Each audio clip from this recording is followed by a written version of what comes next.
the worst governor in the country, probably the worst. I think she made a horrible mistake. We'll see what happens on November 5th, let's see what happens. But there's something wrong with them, honestly. There's something wrong. And there's something wrong with her, too. She's slow, low IQ, something. I don't know what the hell it is, but they lie. We don't need another low IQ person. We had one for 4 years. We don't need another one. But I mean, Crooked Hillary lied, but she didn't do it like this. I mean, she wouldn't take things that were so obvious and just say the opposite. They say the exact opposite. And as you know, there are 15 different elements of policy that she changed. She was in favor of sex changes for prisoners at their will, paid for by the government. And now she says, no, I don't think that would be a good idea.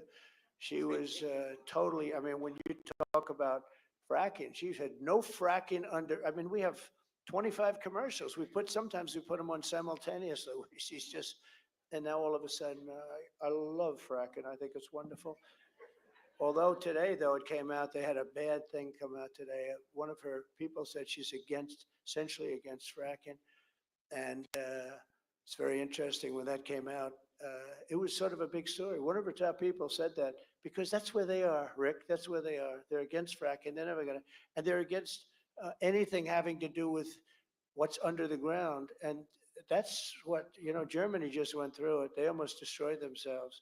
They went into a situation where they were putting windmills all over the place, and the wind wasn't blowing so much. And if they kept that process going, Germany would right now be bust. That's I guess one of the primary reasons that Angela is not there anymore.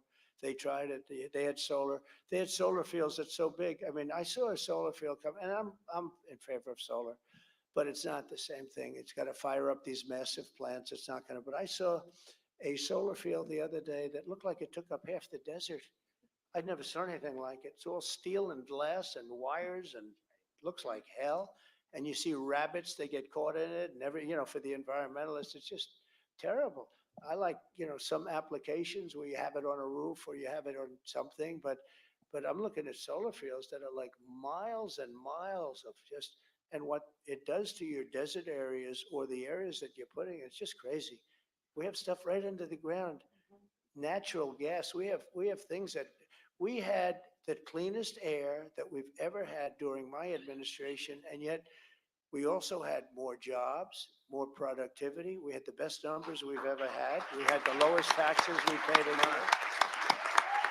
So we're in a race, and we're in a race with some very sick people. They're liars. They just lie. They lie about everything. And I was going to hit her really hard on the trail today, but now I don't have to because she's off.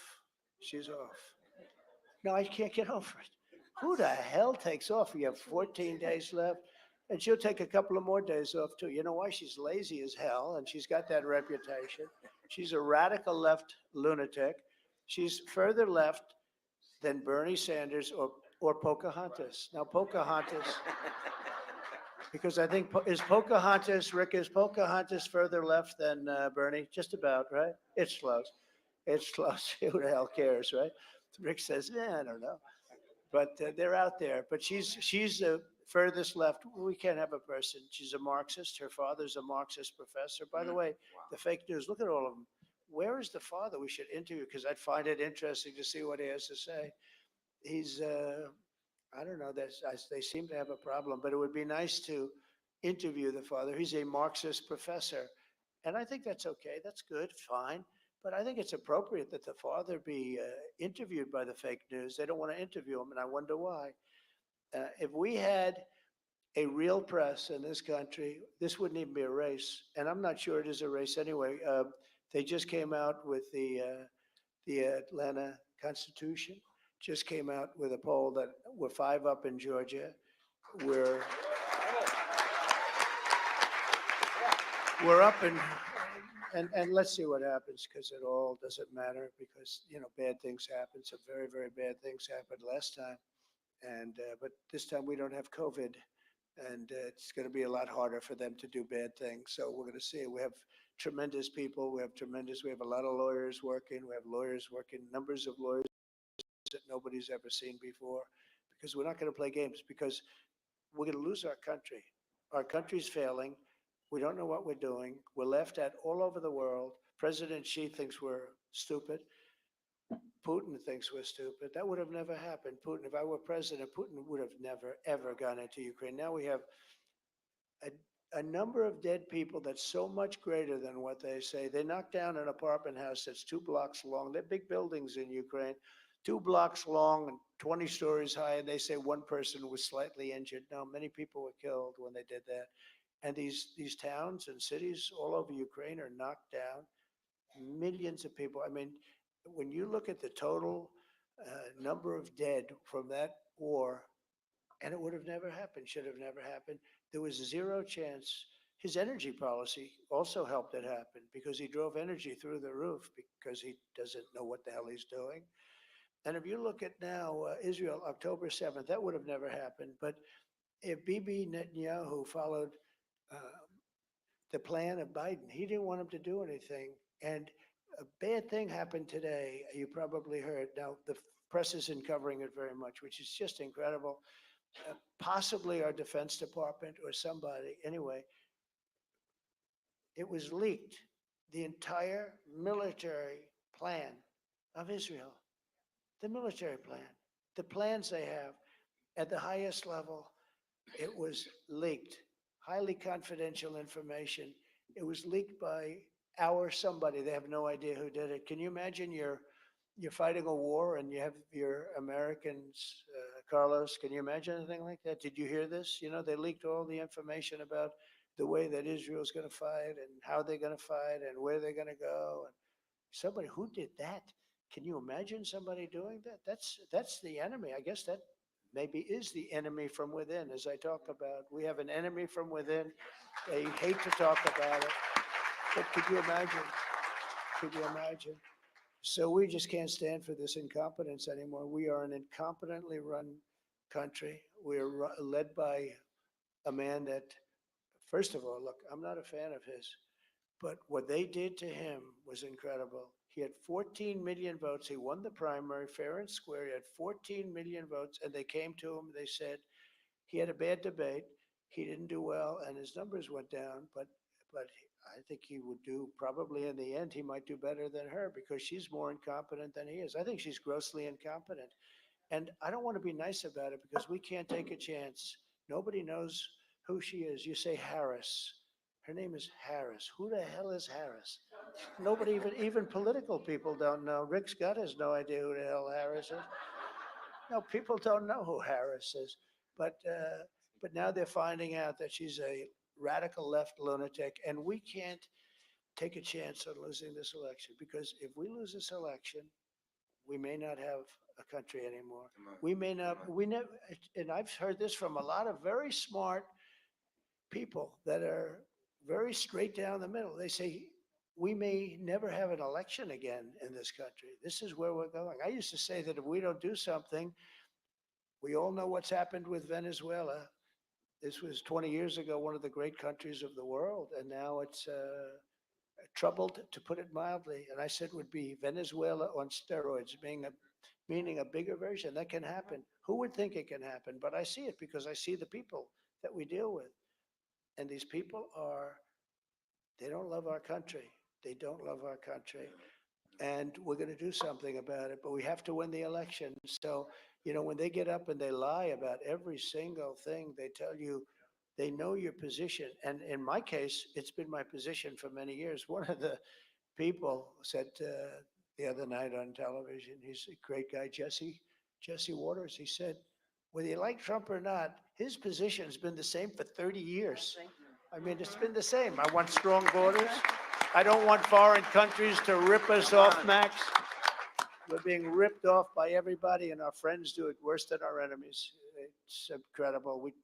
We had that very well going, and we did a good job on that. But we're going to do the ultimate job. We're going to bring a lot of those jobs back. I think we're going to bring more than we lost back, and it's going to happen very fast through intelligent taxation, tariffs, and incentives. And you're going to have companies pouring into our country, and they're going to be very happy. I think that's why I'm doing so well in Michigan.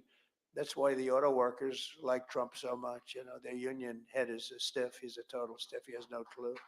He has no clue. He wants to go all electric and all electric cars. You know, they want to have all electric cars, and they're wonderful. You know, I think they're great. They have an application, but we want gasoline propelled cars. We want hybrids. We don't want hydrogen mechs because they blow up and you are no longer recognizable, Max. This guy owns more gas stations than any guy. He owns so many gas stations, he doesn't know what to do with them, right? But and he's a great American too, by the way. He's started with nothing and he's a very successful man. He's a great man. So I just want to thank,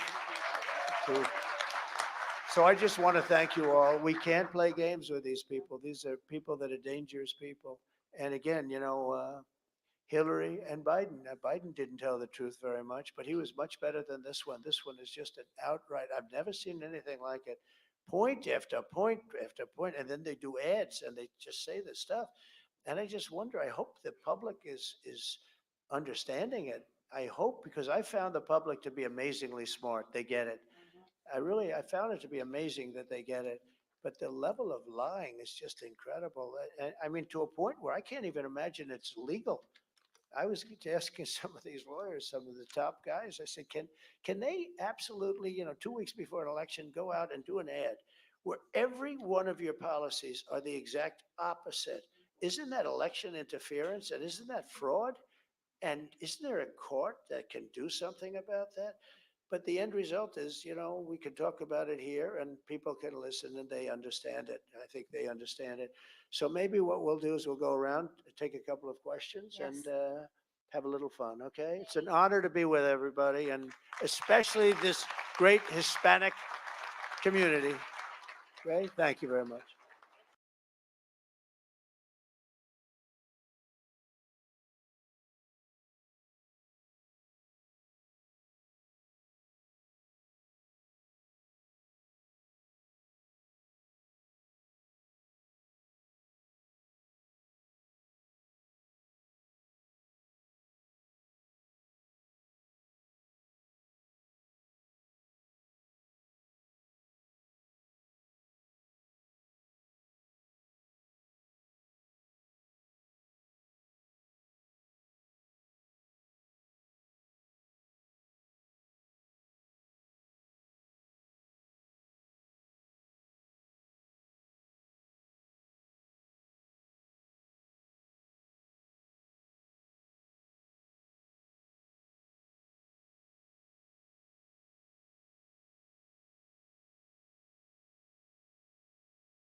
I don't know.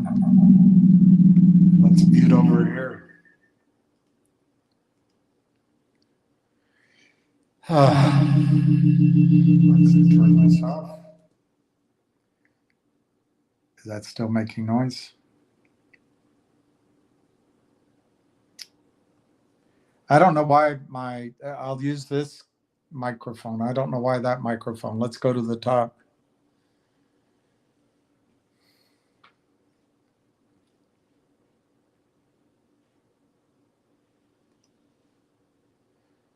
You should be hearing me now. I don't know why it wasn't working before.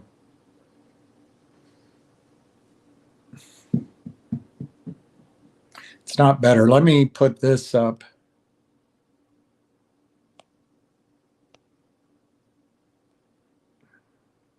Maybe if I do it this way.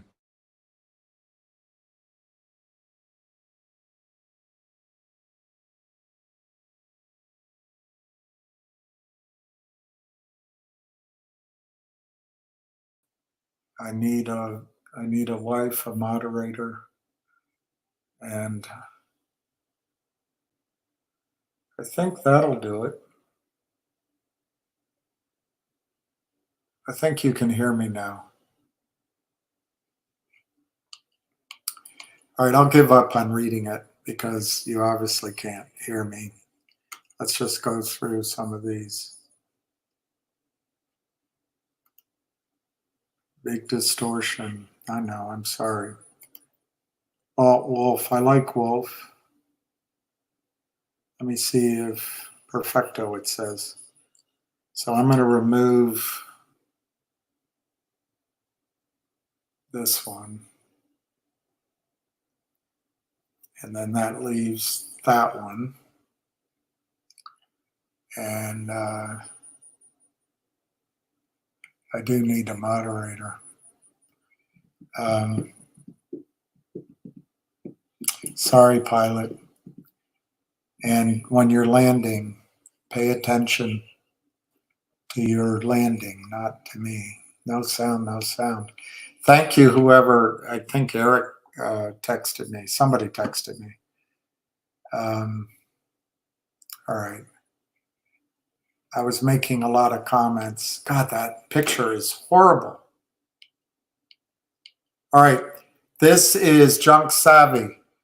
Allegations of election interference, illegal short-term attacks, and the regulators who enable them by Junk, the Savage Savvy.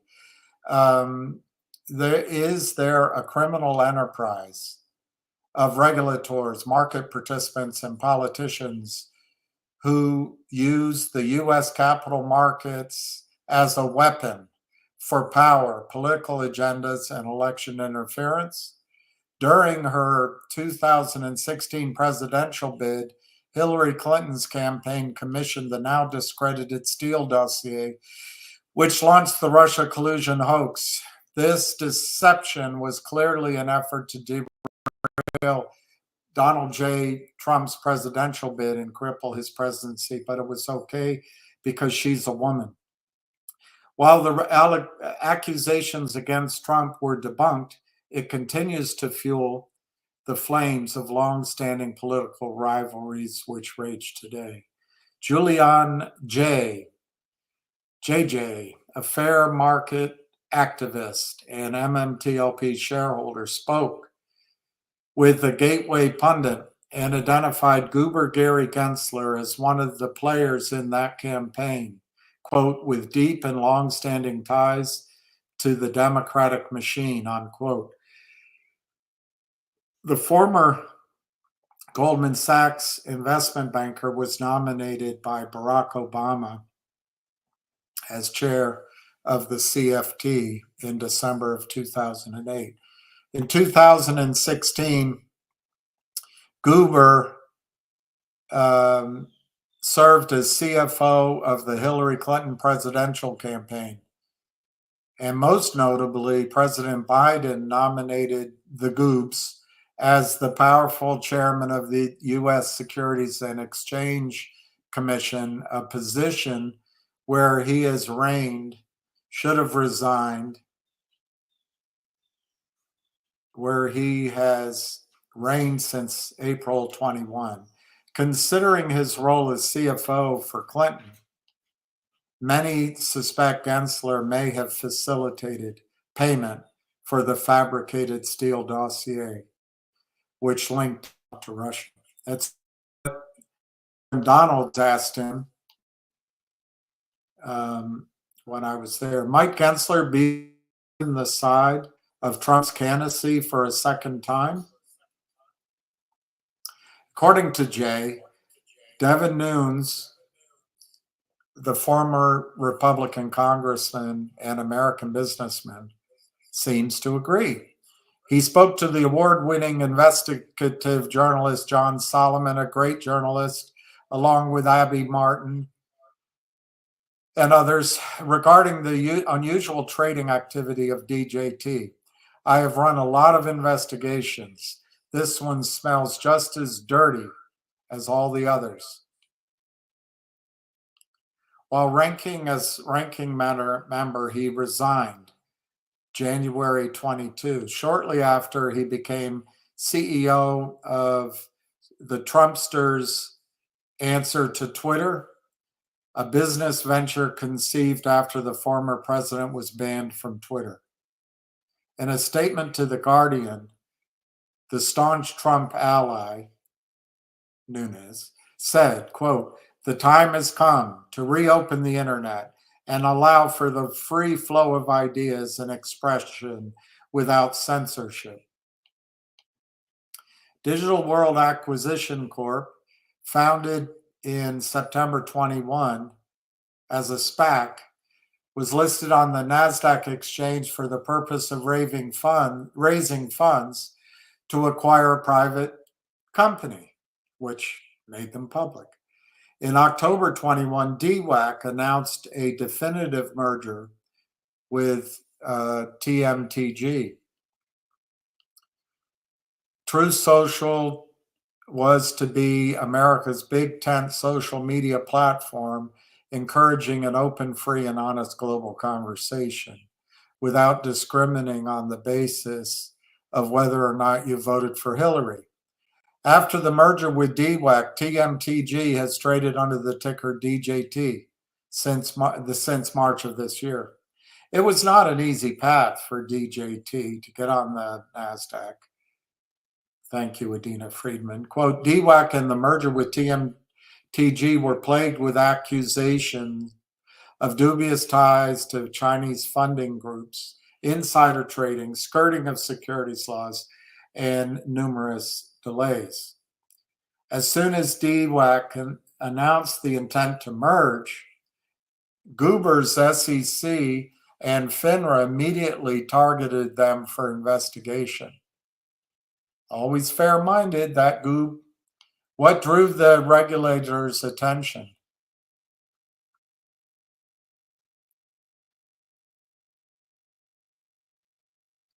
Was it Trump? Everything else they had worked on clearly. All right, here's him.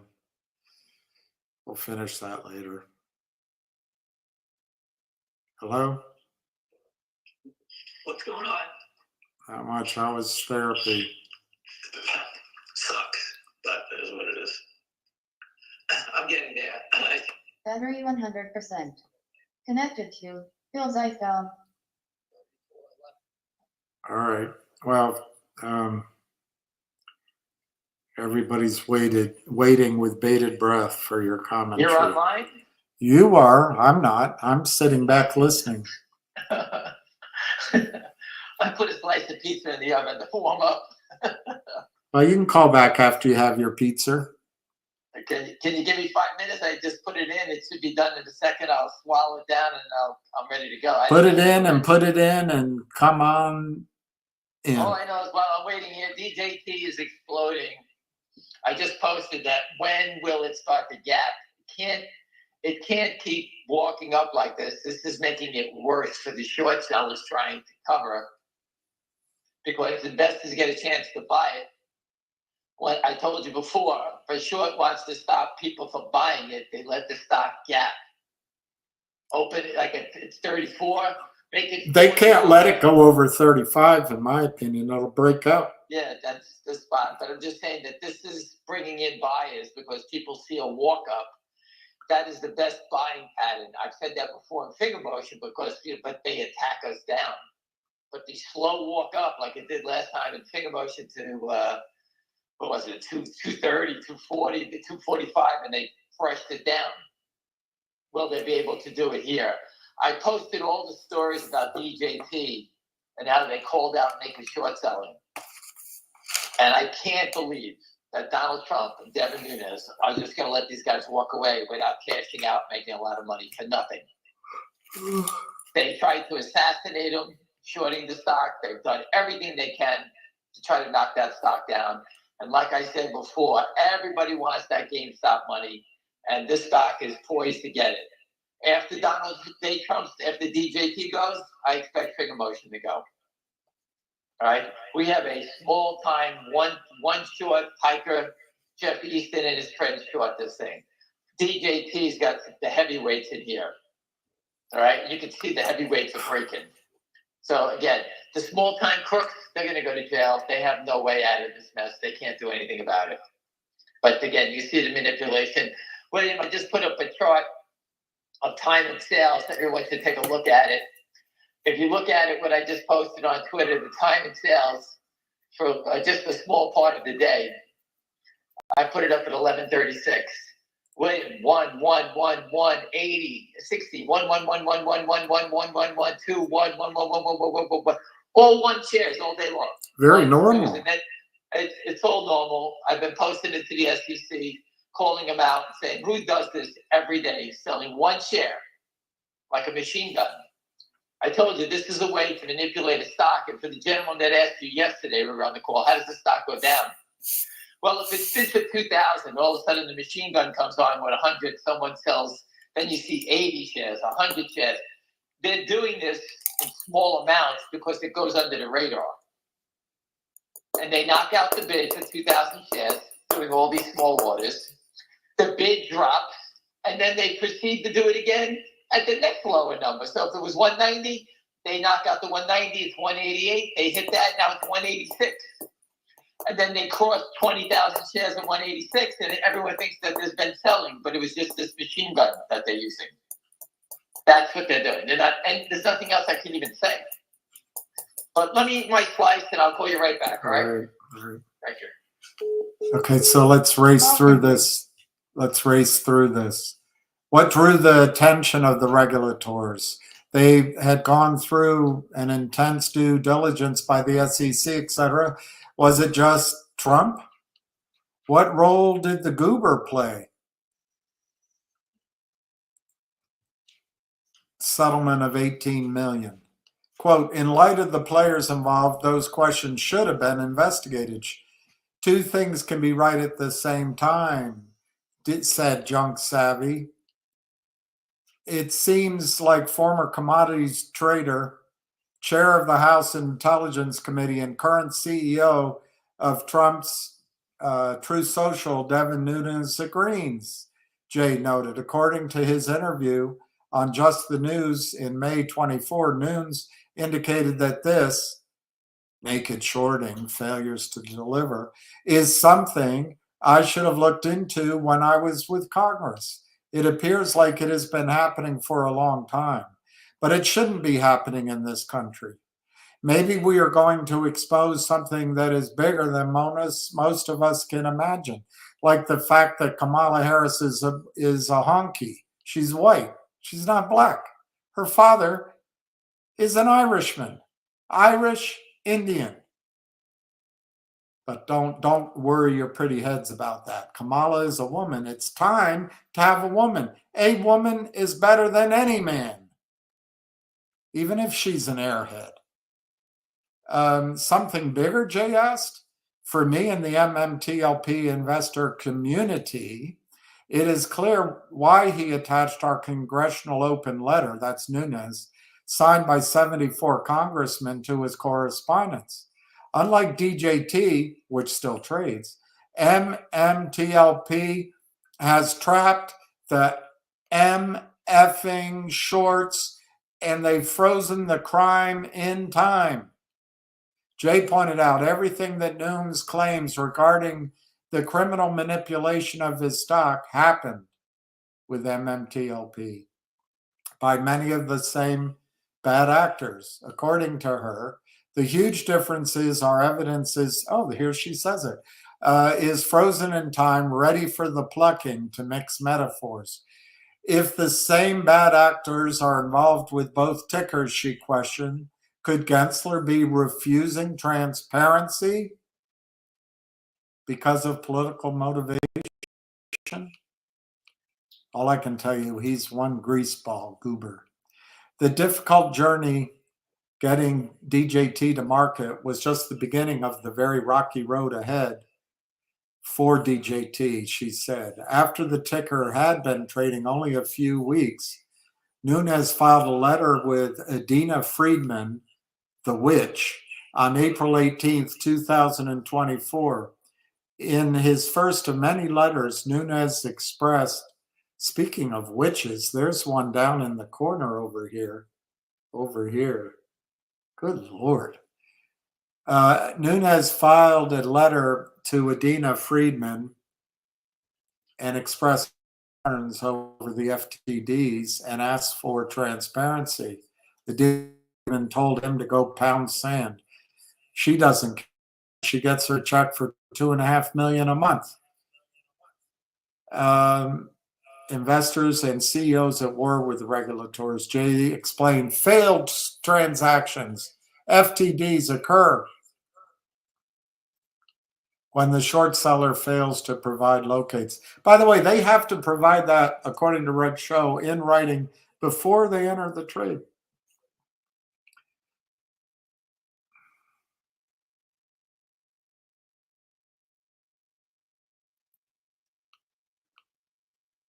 According to Money Watch, Trump's 60% stake was valued at $6 billion.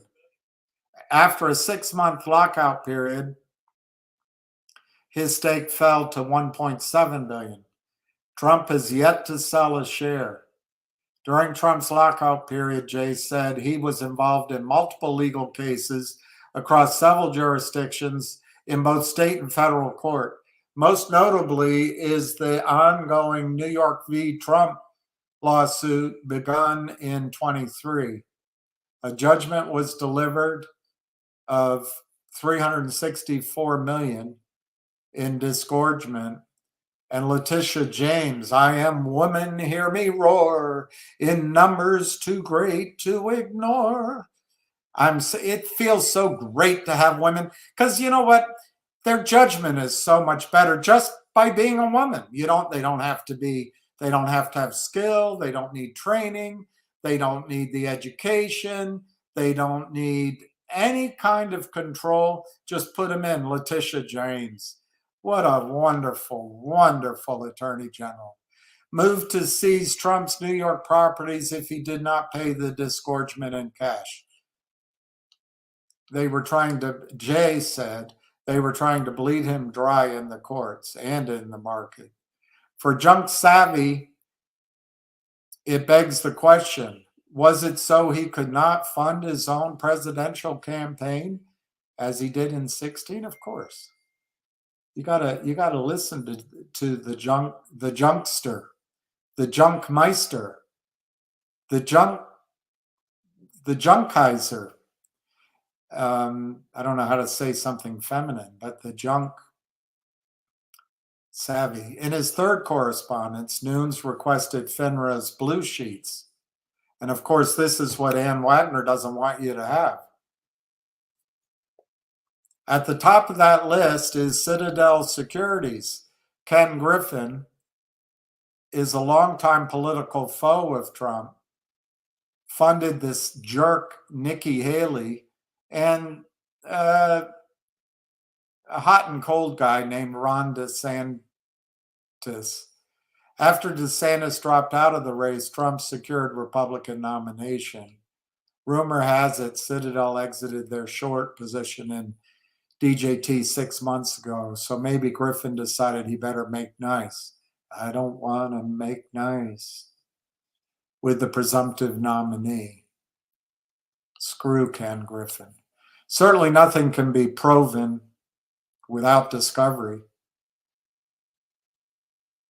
Our long-standing rivals weaponizing regulatory agencies and naked shorting to make sure Trump doesn't get elected. Did Goober Gensler slow roll the merger at the behest of Hillary Clinton? Did Ken Griffin target DJT because he hates Trump? Why has Congress refused to launch any investigations? Are Nunes and Trump using DJT as a mechanism for exposing the swamp? Yes? I'm ready. Well, we're talking football now. All right. Well, I don't care about that. Go ahead. Go ahead. All right. So again, we're looking at DJT. It's the leader. We've been talking about it for a while. I have people that I've helped get their averages down from 40, a lot of them down $5 to $6, from being in the red down $25. These guys are now all up. I got 6 to 7 people that I helped trade other names, making whatever they can. And now they have this DJT position. You know, I have one guy's long 9,000, one 3,000, 4,000, all kinds of amounts that they purchased that I didn't know they bought it. But I helped them out. We haven't sold any calls against it. We traded other names, and they just keep bringing their averages down. And now this thing is in the black for them. So you can't trade other names to make money and use it to wipe out your losses.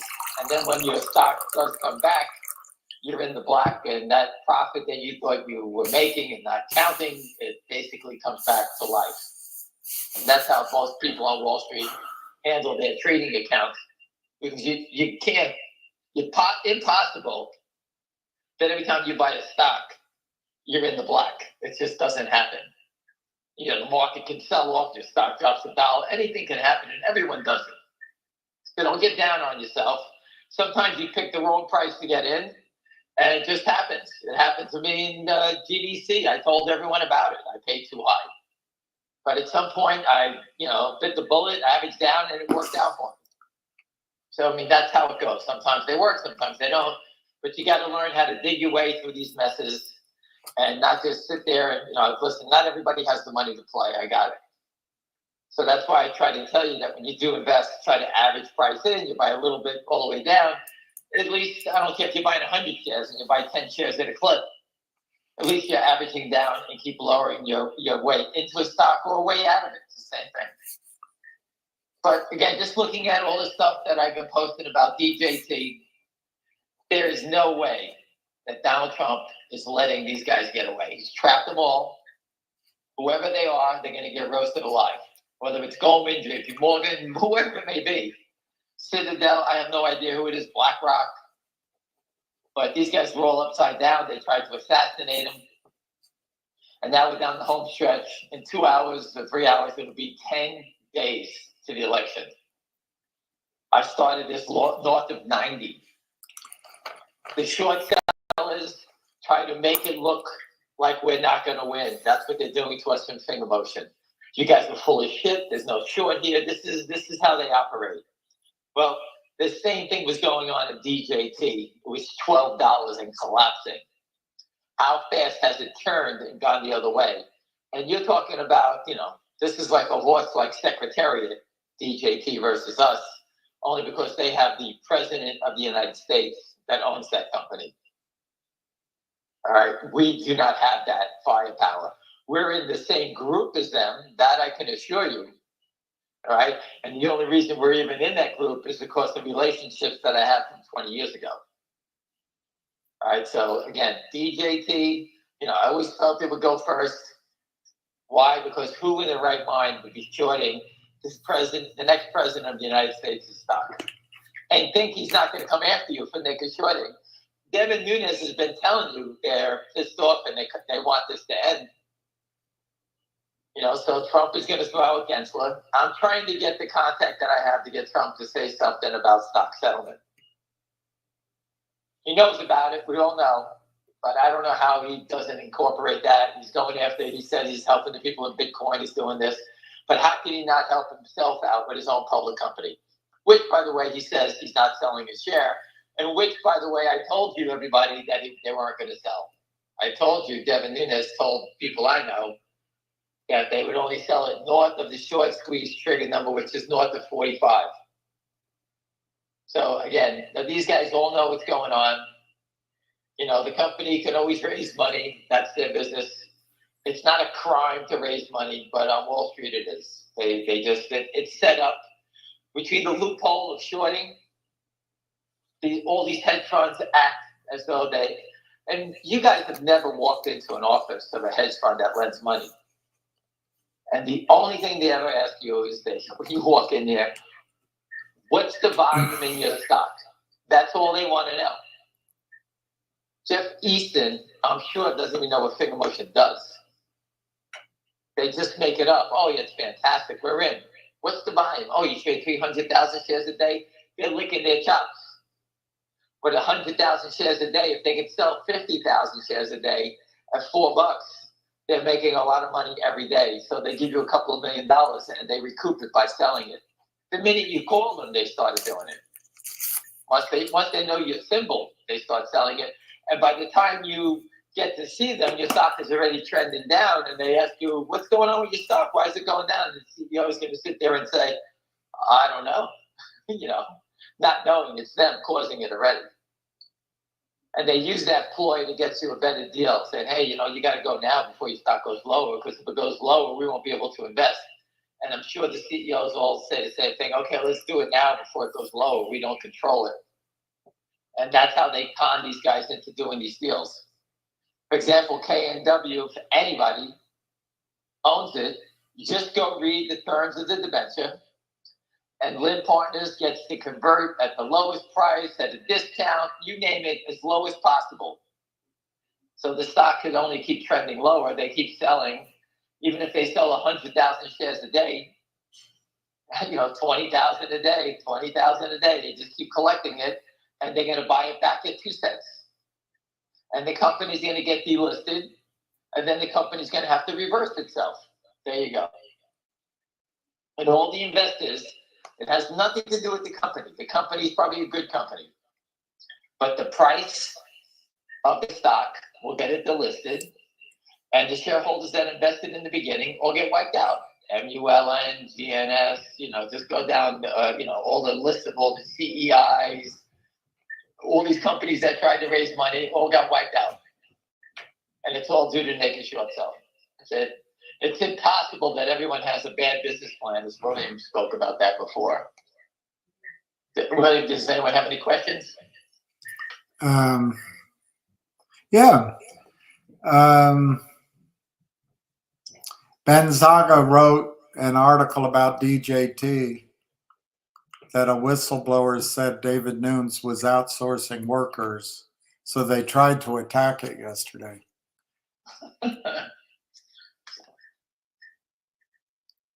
No one ever says anything that there's a billion shares short, right? No. No one says anything about that. There's a billion shares short. Listen, the naked shorts put out these fake stories trying to stop the momentum. DJT has a strong shareholder base of Republican investors that believe in Donald Trump. And that's a big army of people. All right? Finger Motion does not have that army of people. They have institutions. We do not have institutions yet. DJT is trading just like GameStop did before it exploded.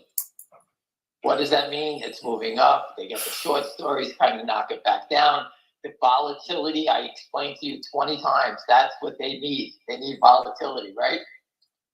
And here they are trying to create volatility. And I told you about that. They need to knock it down. So all of a sudden, this stock has got these wild swings. For example, what the fuck is DJT doing on a daily basis to have a 5-point swing in the stock? It's not mining gold or something.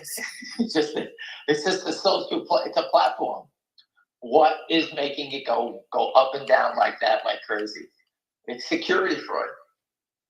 There's nothing else to it. This is the U.S. equity market. It's completely fraudulent, and this is what you say. There's nothing you can say about it. It's right there.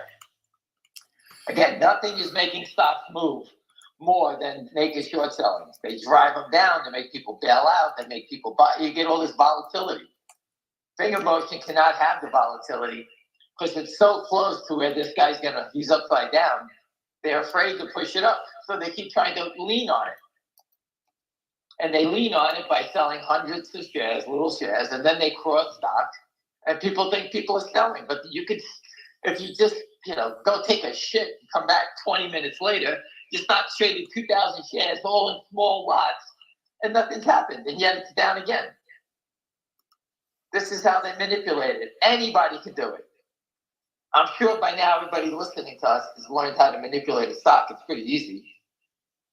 Right? Just sell it, knock it down. You have to lie and have a market maker, don't you?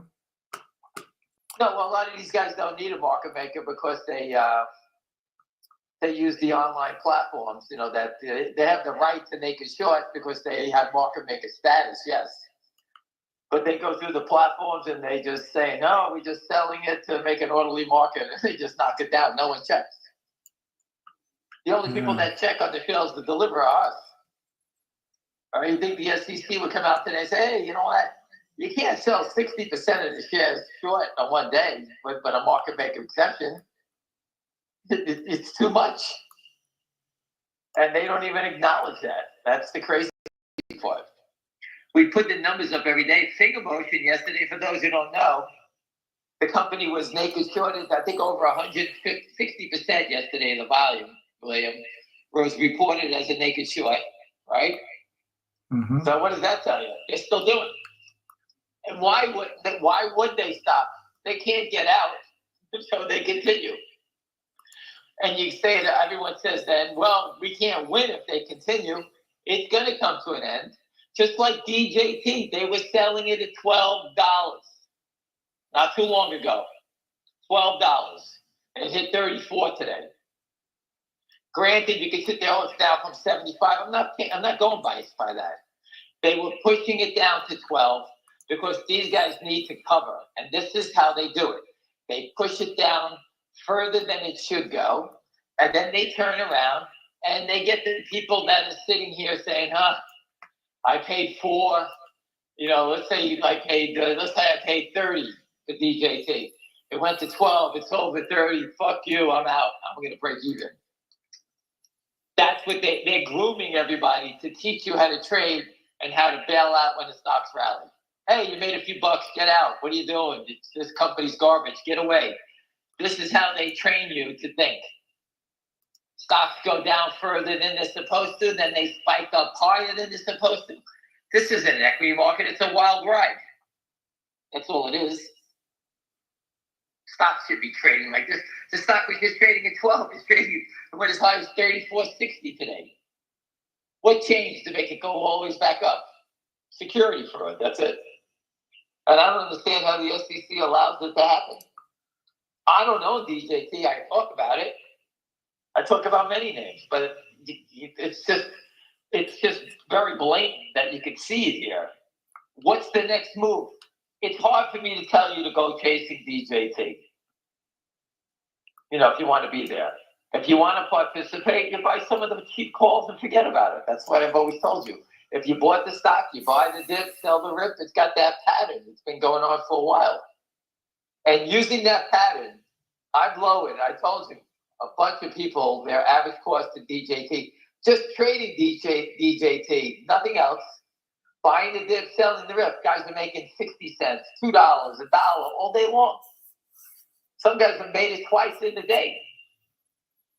And think about it. If you did it twice a day, you made yourself $1 a day, just $1.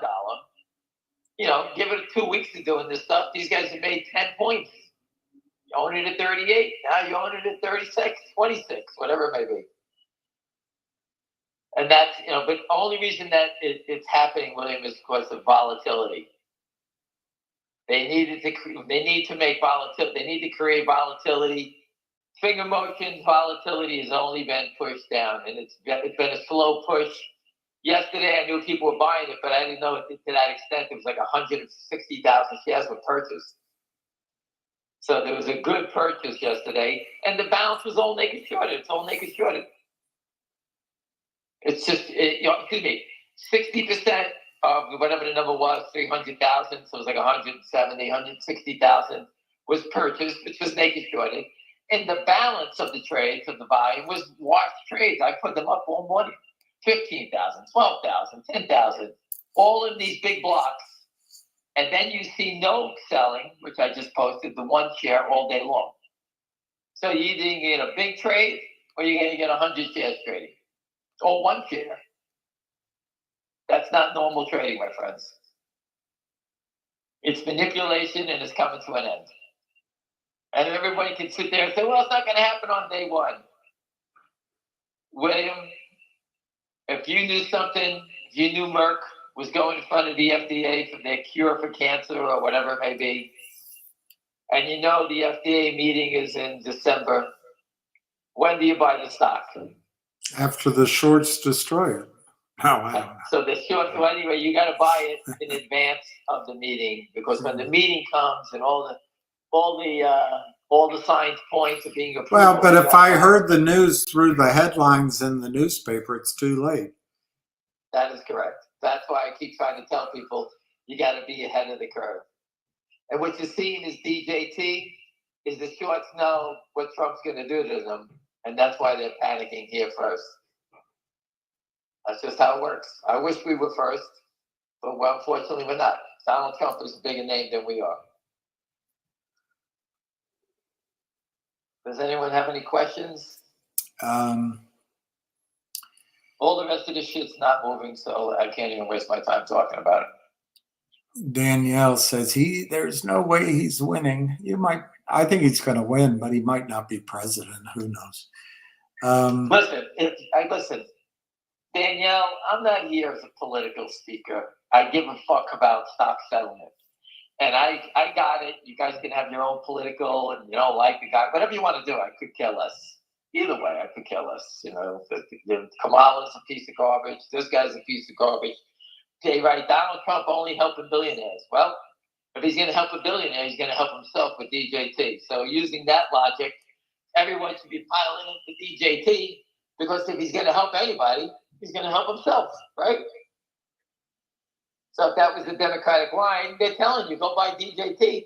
This guy's going to help himself. He only helps billionaires. Well, there you go. So again, I'm not here for political, but I will tell you, Danielle and everybody else here, you will all be wiped out. You will lose everything. Guys like Jeff Easton, Citadel, Ken Griffin, all these guys, the guy from Virtue, the guy Doug, they don't care. Jeffries, Goldman Sachs, they don't care. They're going to steal your money. These are money-hungry animals. They don't care what they kill. They kill companies that could save their own family's life. You think they care about you? If Pat Byrne helps Donald Trump force stock settlement, the market becomes a fair.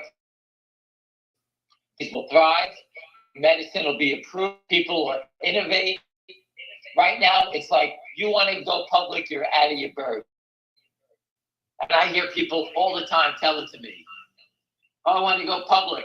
Really? You go to a different country, I'll tell them. Because you're not going to make it here. I don't care what you're saying or what you're doing. The only way you can do it is if you are, if you get electrocuted and it just goes straight from the get-go and you're blessed by Goldman Sachs or something. Otherwise, you're not going anywhere. Just look at TELO. We knew the one guy bought the whole IPO. $7, right, William? Yeah. The stock is $4. He's working on extending first your dog's life, your pet's life, then he's going to work on your individual lives. The stock is almost down, 40% of the time? After good press on TV, and it's down. I don't own it. I know people that do. But the company wants to extend your life. Don't you think you give it a chance? Now it's a $4 stock. $4 stock. viewed as a merc. It doesn't get the same pedigree as a big company because this price is $4. People say, oh, it's a penny stock when they start seeing below a certain dollar amount. Yet the company could have the cure to extend your life. It help extend your life. No one cares. All the pet owners in the world, no one cares. Pet owners will do anything to save their pets. I would do it. William would do it. And yet here they are. These guys are just shorting it down. What are they trying to do with it? I don't even get it. The stock is $4. I love what they're doing. How could you not support a company that says extend your life? I guess when you're on your deathbed, they should take videos, people dying. Help me, I want to live. Put that up on there. Oh no, but Tilo was killed. They can't extend your life. You died. When you're on your deathbed, everybody here, relative, you see them dying, say, wow, but I wish that Tilo was able to survive. They could have gave us something that could have made you live a couple of more years. Mom, your daughter, your grandmother, whoever it may be. I don't want to sound like a total scumbag, but that's what they're doing. I don't own it, and I'm telling you, I see it. I watched them kill companies that help people walk with handicaps. EKSO, or like Lynn Partners, they killed Rewalk, RWLK. They changed their name recently after the reverses and they slaughtered it. They don't care. People that have strokes, they can't even walk. They have to learn how to walk. They made a robotic that you can go in and it helps people with handicaps walk.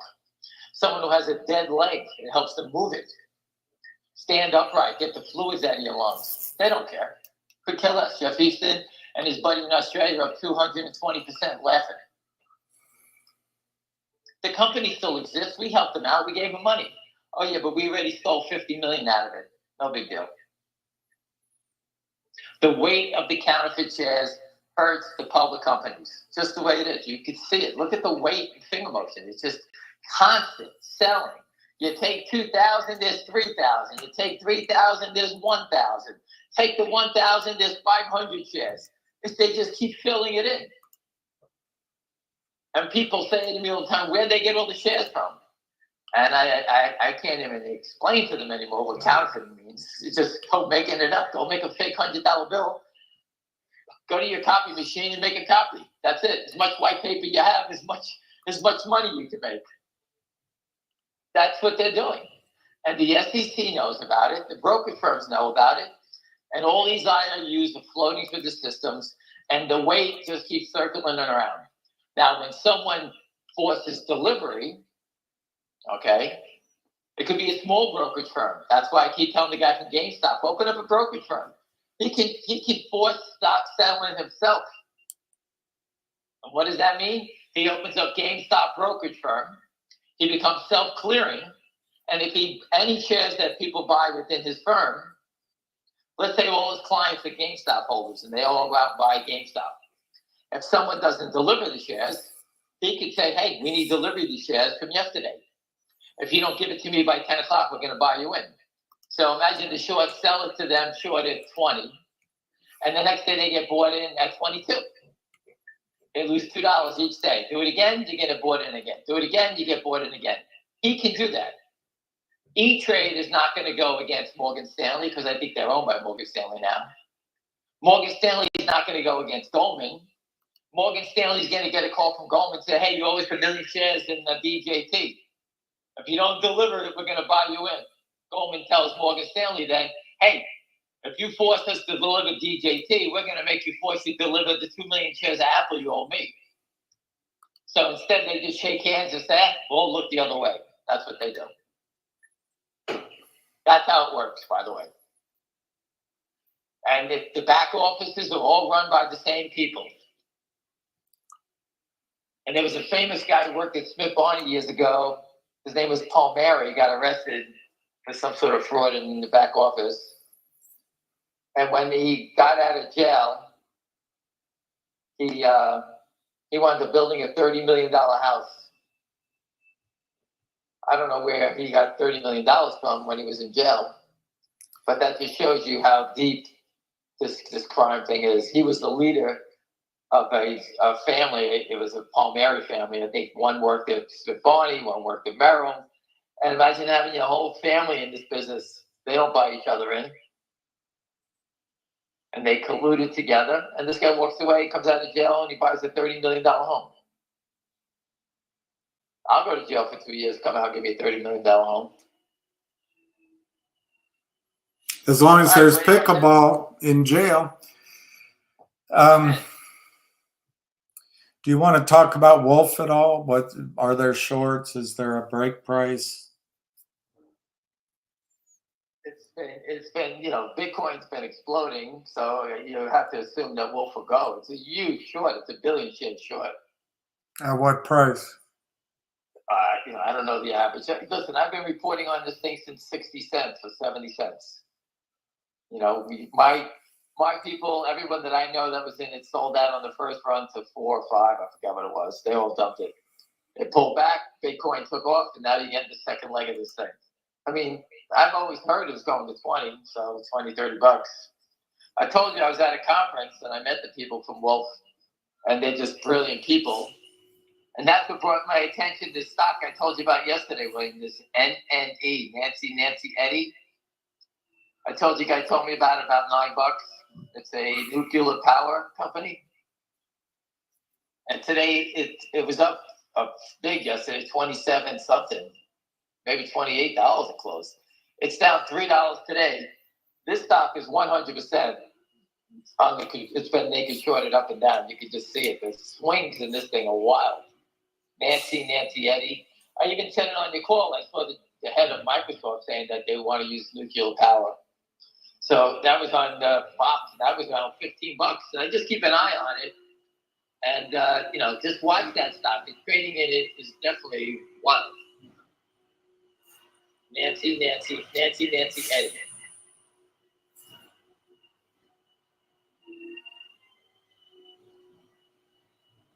What other stocks? That drug, you're out of your mind if you're playing it. There's shorts in there one day and you just get killed. NIXX, I have no interest. People bought it yesterday and sold it. That's Kodak, $1 billion shares short there.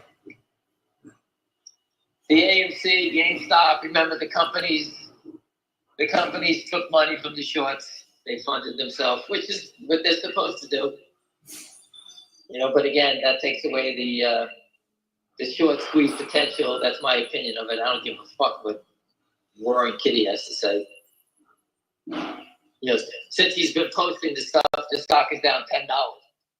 Right? It went from $30 straight down when he announced that he had his big. Hey, he's a genius. Lay off of him. He's a genius. I'm not saying that. He's got everybody's best interests at mind. Yeah. Well, you're all wrong. You don't know. Boo, hiss, boo, him. I told you before that there's something wrong there. It doesn't make any sense. But listen, you want to buy it? Knock yourself out. Maybe Ryan Cohen, if he opened up a brokerage firm, I would buy the stock because the stock would never go down. Because you just go look at the brokerage stocks. Interactive Broker is a $150 stock. Even Robinhood, which does nothing. It just has your accounts. Open up a retail firm, steal all his accounts. Robinhood's going to zero. Don't give your order flow to Citadel or Virtue, and those things will get hurt. It's so easy. Just be part of it. If you can't beat him, join him. He's got the money now. He's got $5 billion in cash. It's not going to be that hard to open up a brokerage firm. He could buy one tomorrow, right? Put a sign up. I'm hiring brokers. That's it. Any trades anything we do here, we will guarantee settlement. That sounds interesting. That's all he has to do, but I don't know what he's doing. There's people here that can help everybody else out, and I really don't see them doing it. Elon Musk has been great. He throws the shorts under the bus, but, they always wind up a step short where he needs to say more about naked short selling. He knows it exists. They all know. I think Trump is doing the right thing, getting into office first, and then he'll unleash the hounds on them. All right, I think that's a great thing. Devin Nunes is doing it. I told you he's gotten too quiet. Something's going on. So these are good people that are helping out. Ryan Cohen, he can change the world in 2 minutes, and you got the money for free to do it. That's all he needs to do. Open up a brokerage firm. And they don't do it. They don't even talk about it. No one reaches out. No one says anything about it. You know, and he was a hedge fund guy before, so he knows the game. We could take that market cap of Robinhood in a second. You move it from them to him in a minute. What is it worth? $10 billion now, Robinhood?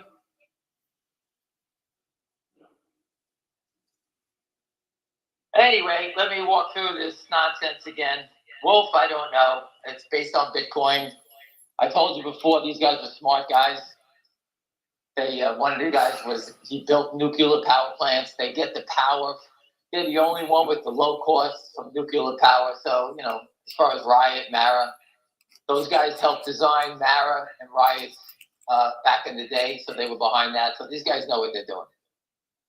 I don't understand how they let the shorts get on top of them. That's not, you know, I tried to tell them, but they didn't seem to care. You know, now the number's off the chart. We've got stock Rumble, $5.99. That CEO wanted to fight, then he disappeared. They all do the same thing. They fight, they disappear. You know, meanwhile, their stocks don't do anything. How would you like to be a CEO of a company that is $5 the rest of your days? Well, does it come with medical and retirement? That's all I can think that they're doing it for, because there's no other reason.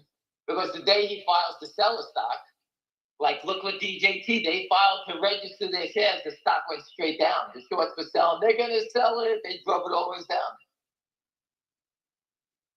Selling a stock is not a crime. They get stock because that's what they get as compensation. But the shorts use it against you. They should do a rule where that when a CEO announces he's going to sell a stock, give them a window of 10 days. There's no short selling in the stock at that point. This way you can't manipulate the stock lower and take advantage of insiders selling. You want to sell it, you can sell your stock. If you want to buy it, you can buy it. I was always told insider selling is a non-event. Because if an insider sells and the next day they file for bankruptcy, he's going to jail anyway, so it's not going to happen. Insider buying is the most important thing because these guys put their money up and they lock up their position for 6 months. So if you bought the stock today, William, you won't be able to sell your whole position. Let's say you got 10 million shares and you buy 1 million shares today. You won't be able to sell it for 6 months. You get your whole position gets locked up. That's more important.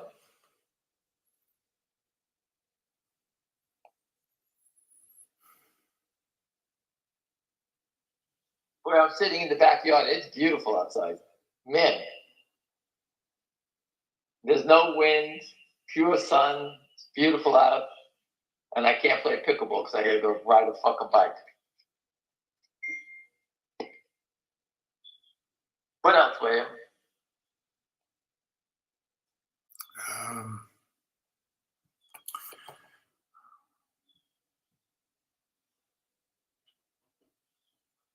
Howard Nichols tweet about dividends. So I walked outside, it was 166, I see it's 174. So 8,000 shares have traded in the last, we've been on 32 minutes. And I'm sure it's only initiated by the bad guys. I can't see the prints, but, they always seem to cross 3,000, 4,000 at the low. And they start over again. Isn't finger feeding the shorts narrative by not communicating with shareholders, missing earnings? Yes, Univest deal is done. Nothing on the dividend. I'm too frustrated. Yeah, I called the company up and I told them, listen, don't say anything. Don't communicate with anybody. Don't, just lay low. Your company's bad. Just don't worry about it. Listen, for the gentleman or woman who just said that, I get it. But just learn. You ready? I'm going to tell you in the language of Brooklyn. You're being fucked by the shorts. So clean your fucking ears out.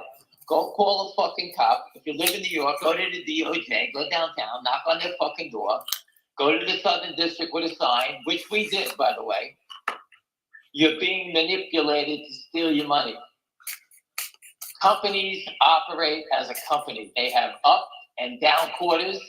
We don't control it. It's in China. China just came out. Everyone's saying buy China because there's a big stimulus package going on. You tell me the stimulus package that's going to get the economy going again is going to miss swing motion? Well, that's the better argument than what you just said. Because I don't believe that, but that's the stock market. I have an opinion, you have an opinion. But with the opinion that I see what's going on with the stock, which I reported to every regulatory body, every enforcement agency, we put a truck out there, we put the criminal's face on there, and yet someone keeps fucking around with the stock every day. Eventually, if you were in the stock market before, okay, and don't get me wrong, I'm not being nasty to you, I'm just trying to educate you, that when people sell a stock, whoever, I forgot the woman, whoever just said that, if you have 5,000 shares and you sell it, you are done, you're gone, take it easy, you no longer exist anymore, right? But it's funny, the selling in this stock is just like it's like a samba line, it never stops. One person sells, they're done, someone else jumps in. I never saw such an organized sell program. Hey, William, you sell 2,000. I'm done. You know what? Get Ham in there. Sell 1,500. I'm done. Get Tony in there. Sell 500. He's done. Get somebody else. That's what it's like. It just keeps coming. And they use different broker dealers. They use different platforms. And then they cross trade. How do we compete when all this nonsense is going on? The only thing that saves us is the company is not going to the street to get money. If the company was going to the street, then you're all screwed. We're all screwed. Because once they start taking money from Lynn Partners, the stock will go lower like A&W. And what's going to happen? They're just going to keep selling it and covering it at the lowest possible price. That's what they do. And we said it 100 times, and I'm sorry if you don't understand it, but that's what it is. And I welcome you to go to law enforcement. Go there and tell them, hey, you know, I've been buying this stock and there's fraudulent activity. You know, maybe it's this guy, William and Ham, that is selling all these shares and they're just using us. Well, go find out where the sell tickets come from, where the money goes to. I've always said that the sell tickets will lead to the money, correct? Yeah, but no one cares. That's how it works. That's how it works. The money trail. That's how they catch everybody. When you rob a bank, they tell you don't spend the money right away. Don't do anything stupid. Well, Ken Griffin does it every day. He steals and then he buys a $100 million piece of property.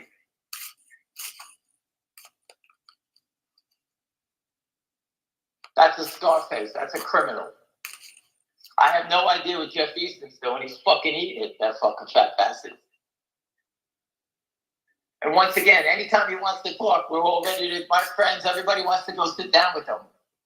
We want to hear him state his case that it's not him. Too many F-bombs? I didn't use an F-bomb. I don't care. Hang up. You don't want to hear it? Hang up. Listen. I think he's talking to me. I don't think I used one. For the person that just said that, just so you understand it, get it through your fucking head. These guys are robbing us. They're robbing my family. I have children and grandchildren, and my money's at stake here. I have everybody involved in this thing. And I'm not taking it lightly. If you think this is a fucking joke hotline, go someplace else. This is serious people that are robbing my money, and I don't want it to happen. If you enjoy getting your money robbed, hang up and go someplace else. I don't enjoy it. And I don't waste 7 days a week, 24 hours a day chasing them down, trying to report them and get them. That's what I'm doing. If you don't appreciate it, I got it. Move along. I can't do anything about it to make you happy.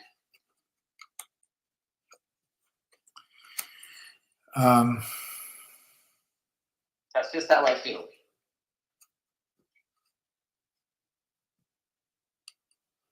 Did they steal the money for the movie? No, they're having negotiations with listen, I donated $10,000 to that fucking thing. I never had any. I had input an on it. expensive day myself. I invested $10,000 in it. I met the woman in Las Vegas with Busy Brands, and I don't, Carolyn, whatever her name was, whatever. I have no input to them. I only go straight ahead. I don't turn left or right. That's up to them to finish and negotiate with those people. I have nothing to do with the movie thing. I watch Entourage, and they're always trying to raise money for movies. That's all I know. Why doesn't Finger move to the South Korea exchange? I tell them, I send messages all the time to my friends, get the fuck out of here. And I can guarantee you this, that if Trump doesn't win, I think you'll see that.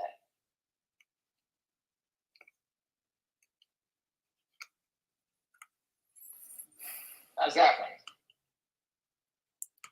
That a good statement, Wayne? That's pretty good, pretty powerful statement. At least they'll have a plan going forward. The U.S. companies don't have a chance. Barbara bought some DJT with birthday money. 2 weeks from today, he will be president and I will be richer. I hope it goes to the moon for you. When is the next update of the real shorts? October 24th. I think they've been washing pretty heavily the last couple of days to get that number down. I told you the real short is someone that's touchy-feely, who's probably based in New York, lives in New York. It's not an LLC. I think it's someone of wealth that's tied to Jeff Easton, because there is no way you have to have balls of steel to stay short 1.5 million shares. With at any given time, the naked short can fold, and you get roped into that short squeeze and lose 1.5 million every dollar up. No one would do that trade. The only reason that anybody would do that trade is they're being protected by the naked short. And you're seeing that volume, that wash trading is covering the real short. So the naked short is shorting more at the low price. They don't even care where they sell it. And the real short is going flat. And he's going flat, and they're trying to put a profit in his account. That's the funny part. He's short at 240. They're trying to cross stock at 190 for him, so he's making 50 cents. Think about that for a second. I did. And if you're short all those shares, there's 5,000 offered at 185. Why don't you scoop it up? They only cover shares from the naked short when they're instructed to. They never buy shares in the open market. Like right now, they don't want to show any strength of taking the 185 stock, but they've been covering the real short for the last two reported updates. They bought back 240,000 shares, William. Yeah. And I put that up, right? Yeah. So the real short number's been going lower on each report. So they are a buyer. That's number one. And if you are a buyer, why aren't you buying the 185 stock? You short at 240. That's 40. Another 15 cents. That's 55 cents in your pocket. Why wouldn't you take it? Because he's instructed not to do it. That's why it's the same person. They're both operating as one. And I'm trying to put my left shoe on, William. It's hard to bend my knee to get my foot in my shoe. Yeah, I'm just sorry. I'm just bent over. There we go. All right. I'm sorry, William. Go ahead. Didn't change my life. Put my shoe on? Yeah. All right.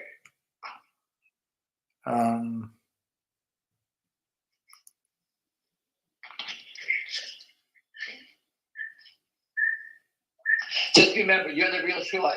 There's 5,000 offered. You're short at 240. There's 5,000 offered at 185.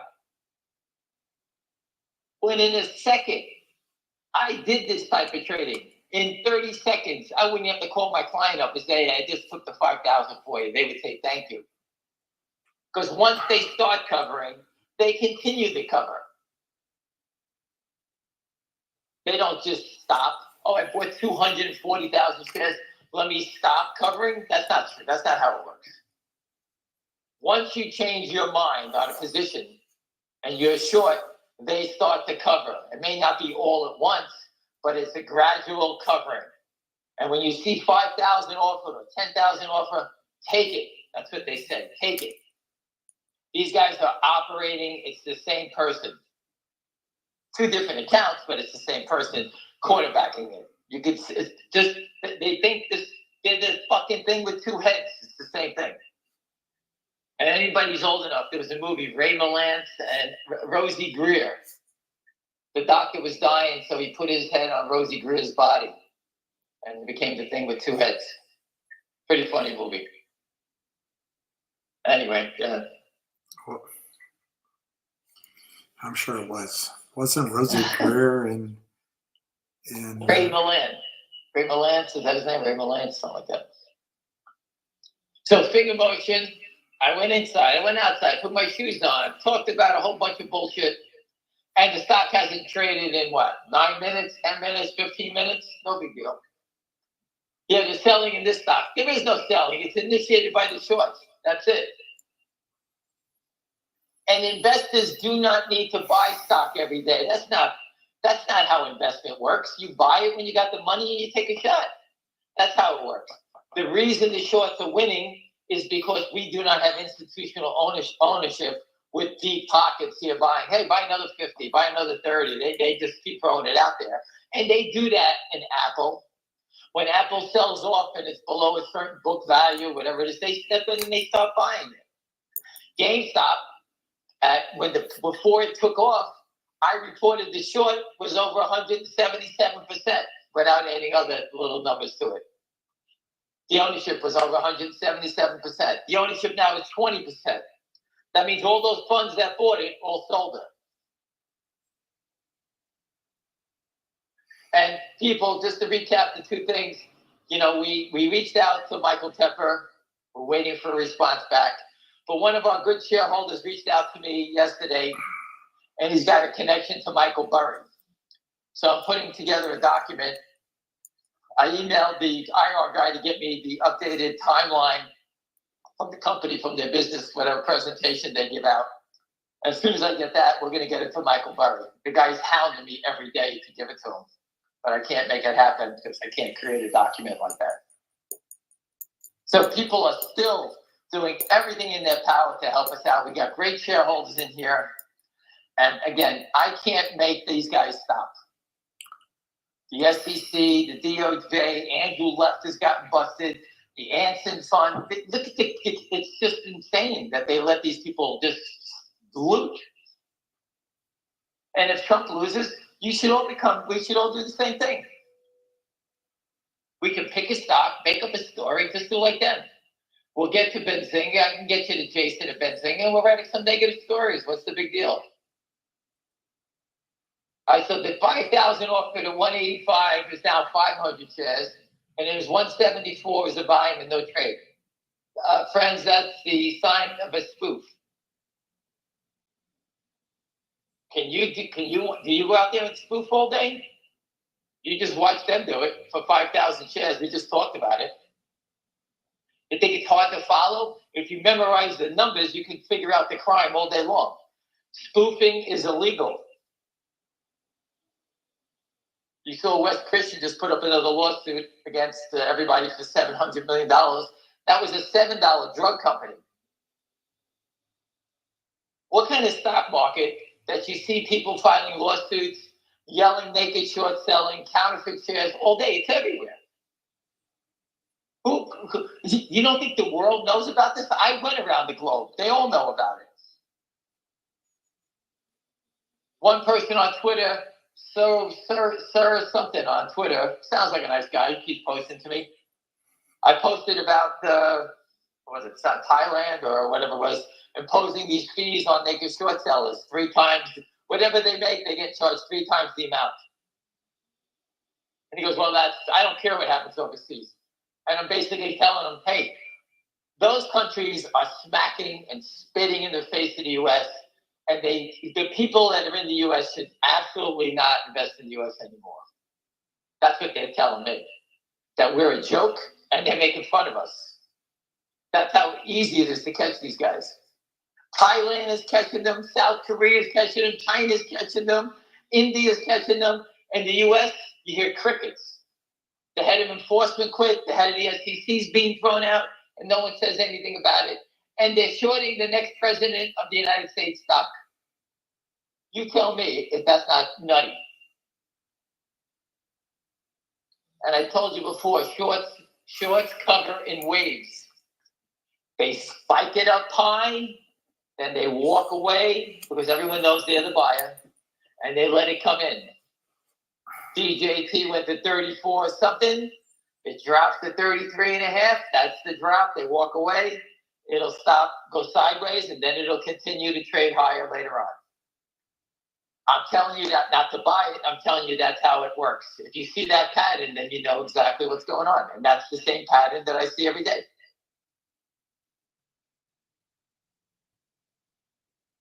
This is the same pattern that happened in GameStop before it exploded and started gapping. Gapping mean that it was 23, the next day opened up at 33, the next day opened up at 53. Those are gaps. And DJT, to me, looks like it's getting very close to that happening. Because the shorts can't keep walking up trying to cover 1 billion shares, trying to do it, 10,000 shares at a clip. It's not going to work. So the only way to get people to sell the stock is to gap it up to 45. And maybe the people that I know that are all upside down, maybe 100,000 shares, they'll turn around and say, hey, let me sell my stock. I turned the loser into a nice winner. Let me move to the sideline. And then people bail out. That's what the shorts need people to do. And that's how they do it. They con you into selling. That's how they're doing it. The slow march up and then the quick pull the plug and let it drop back down 80 cents. They want you to sit there and say, next time up, I'm selling it. That's how they think. How do I know that? Because they've seen shorts covering. I've seen them do it. I've done it for shorts covering. And I call them back with their report. Well, you know what I would say? As you do, we got to buy a couple million shares. I pulled the plug. I walked away, went to lunch, didn't show up as a buyer for 2 hours. Everyone was looking for me. They didn't know if I was alive or I was dead. And when I walked back out there, I had to buy 3 million shares. And taking it back up $1, I scoop up 600,000 shares. That was way more than I thought. And if everyone was watching me earlier, I would have bought 70,000 shares to take it back up $1. But because people were bailing out, I was able to buy 600,000. Because those people thought that the buy was done, and they start laying into it. And that's how shorts cover.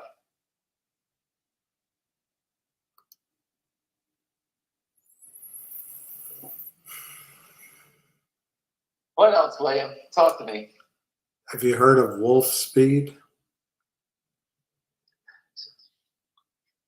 I don't know what that is. I don't either.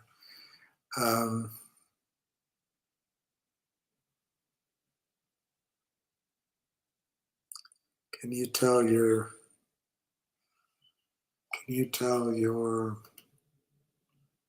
driving story of your first day at work when you were 17? My first driving story. Ham, can you tell your driving story of your first day at work when you were 17? When I drove a guy to Fire Island. I don't know. It doesn't say. I took this gentleman to Fire Island. He was my partner. I just hooked up with him. He was about 15 years older than me. And he said, hey, take me a ride. Drive me to Fire Island. I got to see somebody. I said, I didn't even know where Fire Island was at the time. I drove to Fire Island. We get out of the car. Guy goes on the payphone. There was no cell phones at the time. He called up the guy. I'm standing 5 feet from him. It was a beautiful day like it is in New York today. This is a story you want me to tell? I guess. And the next words out of the guy's mouth that I'm standing next to is, I don't give a shit if you got a gun. I'm coming over. You owe me $50,000. I'm coming to get it. I looked around and said, wait a second. I just met you. I'm going on a boat to Fire Island to get a guy who's got a gun. So he owes you $50,000. That was my first day driving someone to work. Awesome. And I didn't know the guy. Well, thank God the guy sent the money over, and that was the end of that little story. Otherwise, I was landing on the beach in Normandy with no gun on Fire Island, which I didn't know where it was at the time. So are they I guess that's what you call growing up in Brooklyn. I don't know. are they going to get finger under $1 and reverse split it? Jeff wants to know. Yes, they're going to get it below $1, then they're going to reverse split it because that's what you want. That's what they're going to do that because that's what you want. Reverse splitting the stock is only done when you have a toxic lender. There's no reason to reverse split a stock if you don't have a toxic lender. The only reason those all get reversed is because there's someone funding them. MULN. I told you, I met a guy who made $400 million lending money to MULN. MULN made $20 million. This guy made $400 million. What does that tell you? How many times they reversed the stock because of that type of activity? GNS reversed the stock, took money, right? All of them do it. CBM took money years ago. They reversed the stock. KNW is on its way to its first reverse. The SYTA got reversed 100 times. Took money from Lynn Partners. RWLK reversed the stock, changed the name, all tied to Lynn Partners. So it's all tied to, write that down, write it on your wall. Stock reverses only happen when there's a toxic lender attached to it. That's 99% of the time. There could be others that just fall apart, and that happens like that, but it's always tied to someone lending the money, putting the pressure on the stock. People do not sell stocks down like this. This is just manipulation. And listen, people, I get it. You don't have to listen to me say this stuff. I'm just telling you that this is like 30 years of experience of watching this stuff. So Finger Motion, they took the 85 stock without any trades. It was offered at 86. And just like I said, someone else jumps into Foxhole. They got 2,400 for sale. There was 5,000 for sale. He left. Someone else comes in. So it's like, William, let me sell it first. If they don't take my stock, then you can jump in. You can try to sell your stock. It's the same person pulling the trigger here. And I can't stop that. I mean, I'm sitting here, they're sitting there. I can't do anything about it.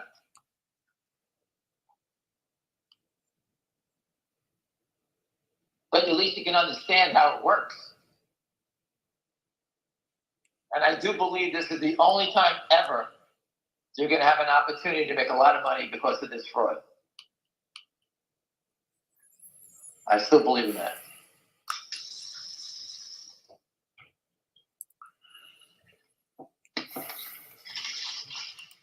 Nothing else? Come on, people. Let's go. There's nothing else. It's the same boring story. Well, listen, the story's coming to an end. We got 10 trading days to go. Pat Burns going to come in here. Just read what Pat Burns saying. Read his Twitter. He's had his life threatened. So Jeff Nichols says NASDAQ requires a reverse split if a stock goes under a nickel. Jeff, it's not going to happen. If it gets under $1, there is a period of correction.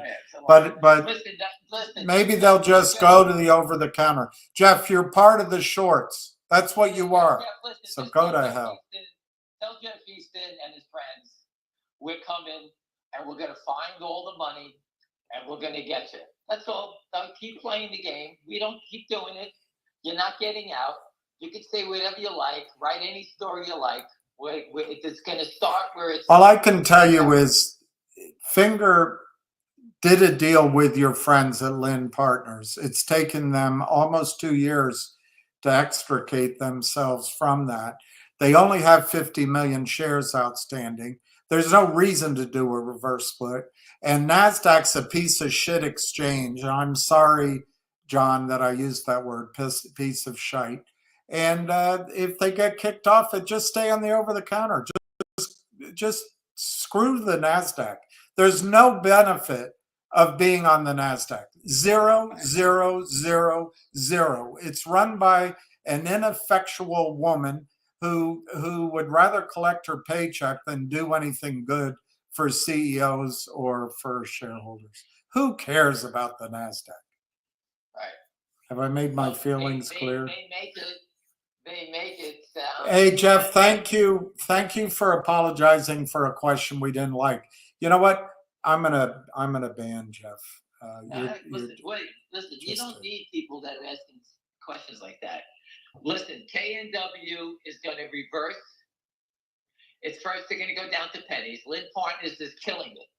I've been reporting it since 90 cents. It's traded the new low at 18 cents the other day. Lynn Partners is selling all they can, trying to get people to buy it.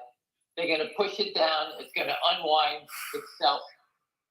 And then they're going to reverse the stock. They're going to call the CEO up and say, hey, we invested in you. And you're going to say, you got to reverse the stock. And the CEO is going to say, no. They're going to wind up telling him to do it. And his lawyers are going to say, hey, if you don't do it, you're going to get kicked off the NASDAQ. And that CEO is not listening to our conversation. Who cares about the NASDAQ? And he's going to do it because he's going to get delisted, and he's going to do it. And the only thing you can do is build your company slowly, stay away from the criminals. Eventually, you go to profitability, and you roast them. That's how it's going to work. Unfortunately, we have the luck of the Irish that we have Pat Byrne coming in here with Donald Trump. And that has been the savior that I've been looking for 24 years. Because there's been nobody else helping us out here. And now you got the top two people. So I'll stick with that. And the CEO can only build his business. What statements can he possibly make to scare away Jeff Easton and his friends? Nothing. He has to do one thing, and that is build his business until the shorts collapse, because eventually the revenue, the profitability will make it go the other way, and there's no reason to be short the stock. But they're short so many shares, they can't get out of this thing. And there's no selling. We're standing here watching it. It hasn't been, they canceled it. They put 5,000 down, canceled it, went to 176. Nothing happened. They don't put 5 back. They put 2,400 back. Still no trades. Again, I told you, every time someone offers a 185, I take it. I'm just right. If I'm going to make 55 cents, 1.5 million times, I'll take it 50 cents. But the short is not thinking like that because he's tied to the naked short. That's it.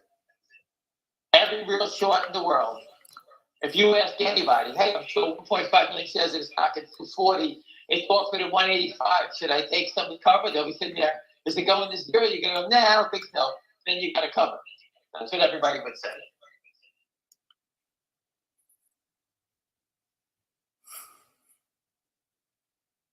But this is completely different.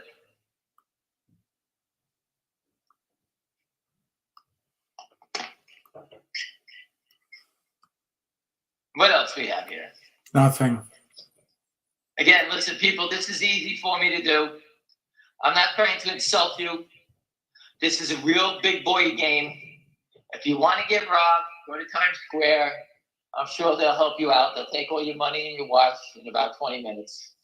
I'm not into that. That's why I don't go to Times Square anymore. All right, but again. How is a stock that's not shortable trade 300 million shares with a float of 2.4 million? Which stock is that one? Gary, Nancy, Paul, Xylophone. GNPX. 138 million shares today. GNPX. Apparently it's not shortable. Yeah, okay. Everything's not shortable, but yet there's 138 million shares traded. And the stock had a high at 397, pulled back to 271. Wow. And it was 28 cents, 52-week, a $14 high. I don't know much about it, but it's interesting, though.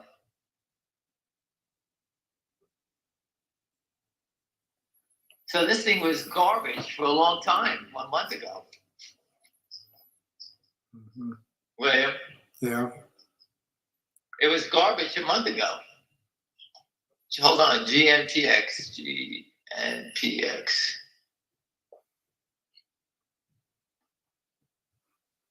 Give me a second, William. Take it easy.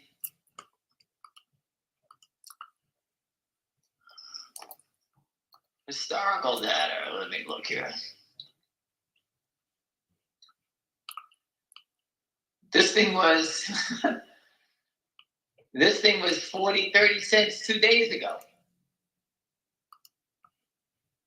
It traded 283 million shares on the 21st. It went from 30 cents to $2. And today had its blow off to 371, whatever, 397.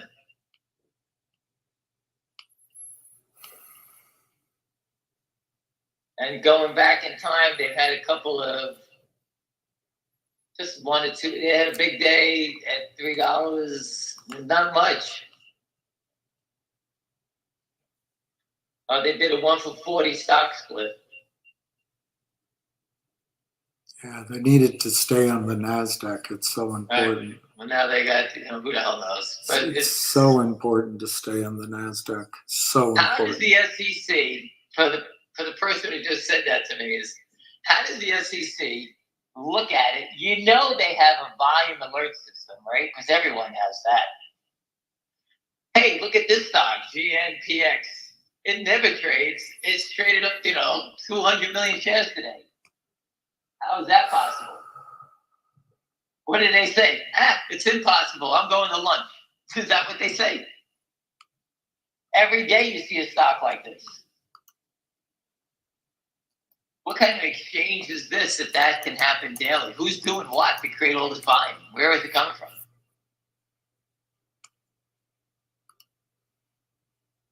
And that's, unfortunately, I don't control any of that stuff. What you're saying is totally insane.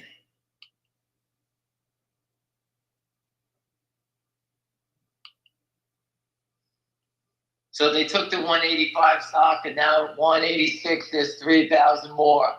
The selling never stops. It's just rotation. But when it does stop, you will not be able to buy it. That I can assure you that. And I'll give you an example of that one. I was a huge buyer in Campbell Soup many, many moves ago. To the extent that I think I bought 35 million shares. And the seller was First Manhattan.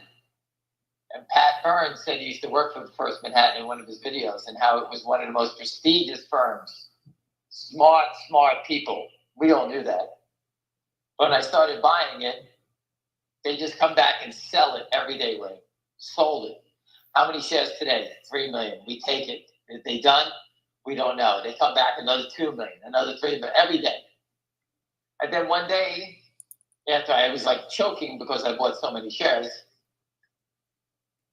we had my friend go to the booth on the New York Stock Exchange, and the specialist said First Manhattan was done. They have no more stock for sale.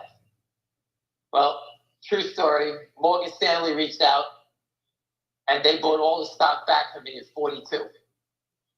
They made $7 on 35 million shares. How's that one? We were buying it. We thought we were wrong because First Manhattan is so smart. They were just liquidating their position, and we had to sit there until they were done, and it took a while. But when they were done, there was no stock for sale. In Finger Motion, we have stock for sale every day. Where is it all coming? It has to end. It doesn't end, and that is a clear sign that it's naked short selling. Because they're just printing shares, and they're just counterfeiting. And that's a clear example of why they're not covering, because they can't cover. That's how big a mess this is. And a lot of people use the same technique as they do in a casino. When you're losing, you press your bet and you keep saying, well, I might as well go all in, right? Keep going. Well, I can't get out of this mess. Let me keep doing it. And that's how most of us think the same way. And that's what the shorts, that's how they're thinking about this. We're trapped. We're screwed. We can't get out of it. What do? Oh, some more. Let's try to break it. That's all they're trying to do. And once they get the hook, it's over with.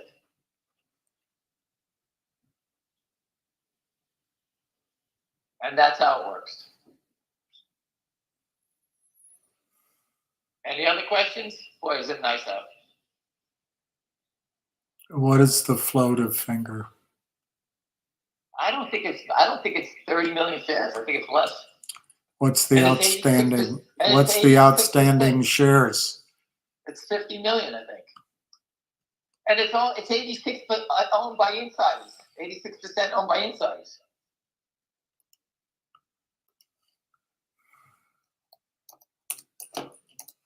That's why I'm laughing. This stock should be trading on a day. Its big volume should be in the stock should be 30,000 shares. Every day. That's the most it should be trading. 30, 40,000 shares. On a big day, it should go up 2 points on 100,000 shares. That's what it should be trading. Unrestricted shares, 16 million. Outstanding shares, 54 million. Restricted, 27 million. 10 million held at DTC. Float, 4 million. There's no float, I'm telling you.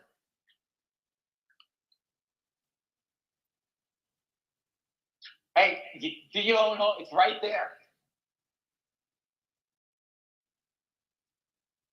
The insiders, we met the insiders at the dinner when they rang the bell.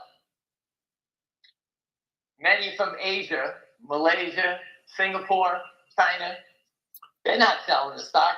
They were ecstatic that the company was ringing the bell, the closing bell. The stock was $4. The company rang the bell. The stock has been going down since. Then they announced the contract with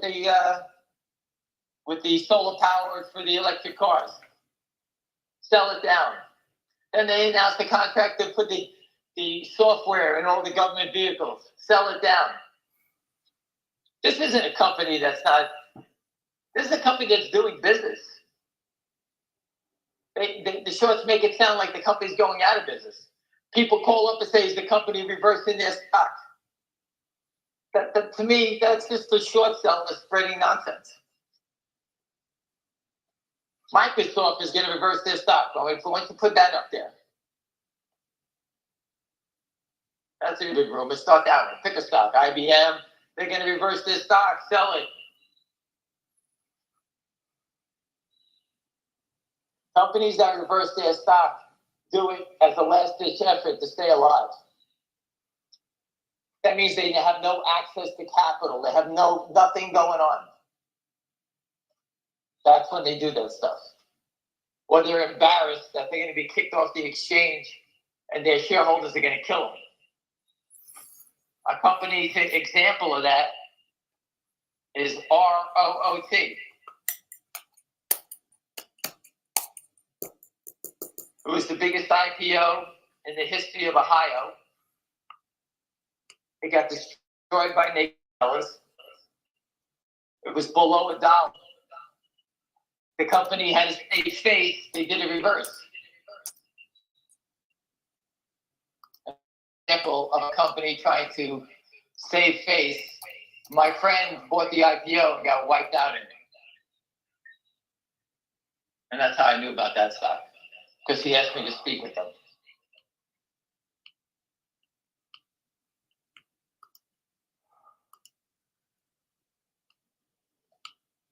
And that's it. It's a slow day. DJT, they sold it down from 34.58 to 33.35. What did I tell you? They spike it up and they let it walk down fast, right? It's down $1.20 now from the high. And the short will soon pop up and start covering again. And that's how it works. That's how I would cover it.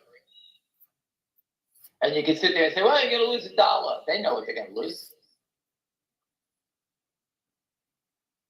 But that's how they cover it back.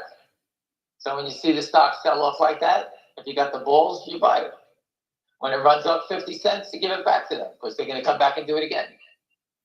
Except when it gets near the close, you know, there's multiple shorts in the stock, you know, so there could be like a running of the bulls, you know, maybe 20 shorts trying to cover at the same time. And that's what makes the stock really start to gap and run, once you got multiple short sellers.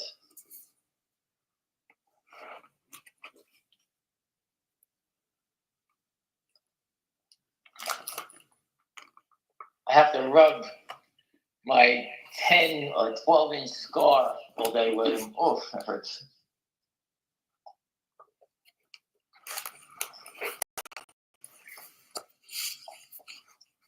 Well, everyone sounds like they're sleeping. I'm exhausted saying the same stuff over and over again. I'm as confident as ever. And again, you guys all ask questions about how big the company is, Big Emotion. Just do your own homework. You don't have to ask me to tell you the numbers. You figure it out yourself. If we think the short is 230 million and the float is whatever the number the guy just said, I forgot the numbers. You know, if it's 20 million shares, it's pretty big short ratio there. And the worst part about it is we all know about it. That's the killer. You know, there's people short these stocks that no one even knows how big it is. No one ever talks about it. We know everything about it and reported it. As of yesterday, we reported it. We posted it yesterday, right? 60% yesterday was naked shorted. Why would they sell 60% more trying to knock it down? They're trying to knock it down because they want you to sell it. I would do the same thing. You would do the same thing. Hey, Jeff, it's filled. What do we do? Just get Tony to naked short us another 100,000. Let's try to break it through 2. Let's break their back. That's what they're saying. Break their back. Make them puke it out. You know what? Yesterday, to me, was the proudest moment in the stock because I had people texting me left and right. I bought it. I bought more. I added. I bought some. I bought 3,000. I bought 500. I bought 200. All day long, I was getting those type of questions, all those things to me.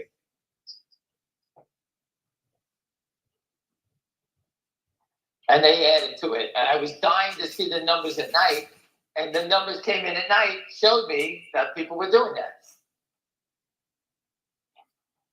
The numbers showed me 160,000 was purchased yesterday.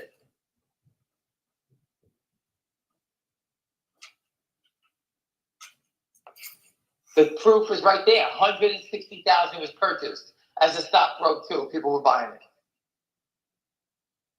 And there's your answer. People weren't selling, people were buying it. People just like everyone here. William, our airline pilot friend, he bought it yesterday. People were texting me all day long about it. Hey, William, on a different note, on GTII, the people from Trento wanted me to set up a call tomorrow for them and let people hear the Trento story from them. Nothing to do with me, nothing to do with GTII. And I have to figure out what time I can do that. But it'd be a GTI call. It's about the Trento guys with the mining thing and what they plan on trying to do. And if the receiver cleans up everything, maybe they could slide that into GTII. And they wanted to tell the holders of GTII what their plan was. And I have no problem with that. I could care less. That would be the reverse merger when GTI is cleaned up from the receivership of the court. So I'll let you know about it. I'll let them tell this story. I have no input on it. I'll be listening like you guys would be doing. So I'll post it if I can get it done. But again, it's just a It's just, let's listen to what they have. They want to speak, so what's the difference? It's a private company. They're allowed to speak, so maybe it's good, maybe it's bad. I have no idea. But if they want to voice their concern, what they want to do, knock yourself out. Anything else, William? Listen, I'll leave you with this. You buy them when they don't want them. Because when they come to buy them back, you can see how fast it goes. DJT was $12. You get to watch it rally. Every day we talked about it. At 15, at 20, we talked about it. It rallied to 21. They knocked it back down. We spoke about it every day. That it was a buy the dip, sell the rip type of play. And today it hit 34, whatever it hit, right? Quick turn. If you would have bought, let's say it's $15, and you bought 10,000 shares, you know, you almost made $20 on your position. Let's say $15. You made $150,000 on 10,000 shares at $15. I mean, this is serious money to be made. And I don't want to hear, well, it came down from the high, this. I'm giving you from where it is today. And I'm trying to tell you that these things have tremendous opportunities to change your life. Finger motion has not had this run. It's basically been sitting sideways from 4 to here for 2 years. So you can't get any more compressed than it is. And when it does turn, it's going to be, my opinion, it's going to be 2, 8, 20, like that. One of these crazy Chinese names. It's just going to go crazy. That's what I say. Because when they fold, you won't get a chance to buy it. It's just going to keep going. Just like that company drug. I'll use that as an example because it's the latest example of it. For the gentleman who asked me 7 times, oh, the shorts never cover. I see it done every day. Every day. The difference between Finger and these other ones is that we have one short seller, and he is someone that's probably got more money than we thought, whoever's behind him. And he's a bigger player, and he's short 230 million shares. And I don't believe these other companies are short that big. I think they have shorts of 20 million, 30 million shares, and look what happens to them. Imagine being short 230 million shares. What's going to happen? Very different.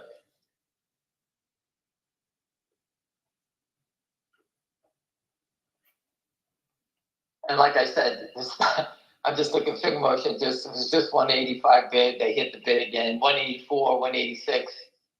Isn't it funny how it always hangs just in the red a little bit? They don't want it to go positive. That's the key. Don't let it go positive. We don't want people getting positive about it. So just keep trying to sell it a little bit lower.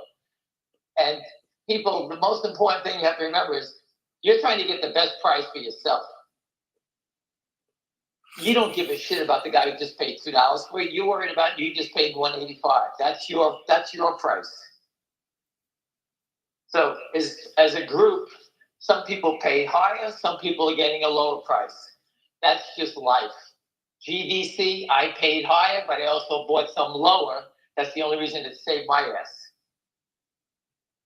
All right? Even though I paid higher, I was the high guy. Everyone else paid below me. Because if I bought it, I told everyone I bought it, and it went straight down from when I bought it. That's how it works. Sometimes I get the best price, sometimes I got the worst price. MLSS, I paid $1.01. It hasn't been down 16 cents. It hasn't had an update since I purchased it. It's just like GDC, but the person who told me to buy it, I respect. So that's why I'm sitting there. But boy, if I just went to a bar for an hour and came back, I would have saved 16 cents. I'd have been buying it at 84 cents or 85 cents instead of $1.01. But that's not how the cookie crumbles. So that's just the way it is.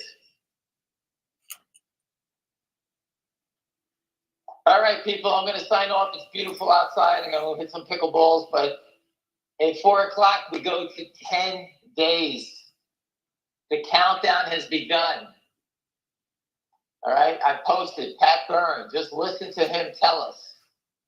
If you want, Pat Byrne's on Twitter. Just write to him. Can you tell me more about naked short selling? Can you tell me more how you're going to fix stock settlement? He won't bite you.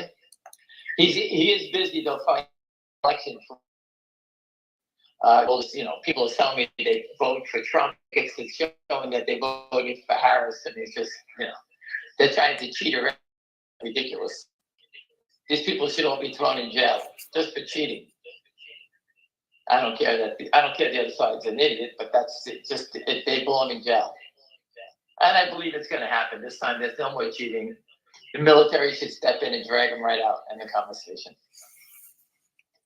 Anyway, everybody, listen, have a great day. You know everything I know. I'm watching it like you. And like I said, they're just trying to hold it down, trying to fuck with you. There's no other reason. And look for DJT to trend towards the close. I see them trying to cover higher. And I think the gaps are coming. If you are long DJT, low prices, you can sell it and just go buy the 40 calls. Not for this week. Maybe you can buy it for next week, although I think this week we can hit it. And you buy the cheap calls, you don't have to worry about any pullbacks. You got your money off the table. If the stock gets crushed, you can step in and buy it. The more they fuck around with DJT, the better it is for everybody here. That is the most important thing that I could possibly say to you.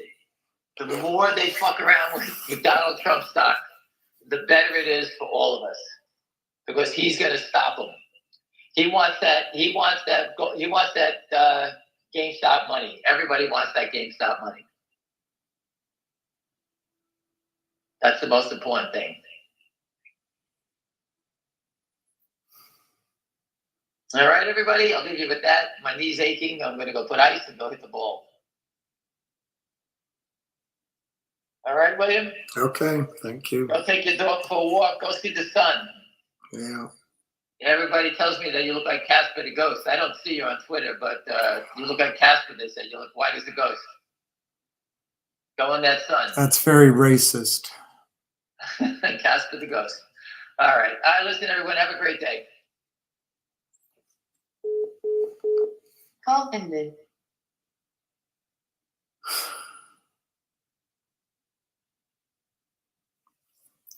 Okay, so that person who I think was a shill, Jeff, was saying that Finger is going to go under 1 and then NASDAQ requires them to reverse split. Well, I call your attention to Collective Audience, who before this chart traded at DLQ, the SPAC, traded at $11 forever. And then all of a sudden, Aubrey Advisors does the D-SPAC, and Chadron Financial has done 170 of these. They didn't raise enough money for Collective Audience. They left them broke. And they same with Logic. And then everyone says, oh, that's the problem of Brent in the case of Logic and Peter Boards in the case of Collective. I would say it was an intentional sting operation by the clients of Aubrey Advisors. Why? Who's Aubrey Advisors loyal to? A one-off CEO client? Or the guys that are there for him over and over again with Polar? I think the question answers itself. But anyway, the stock gets destroyed.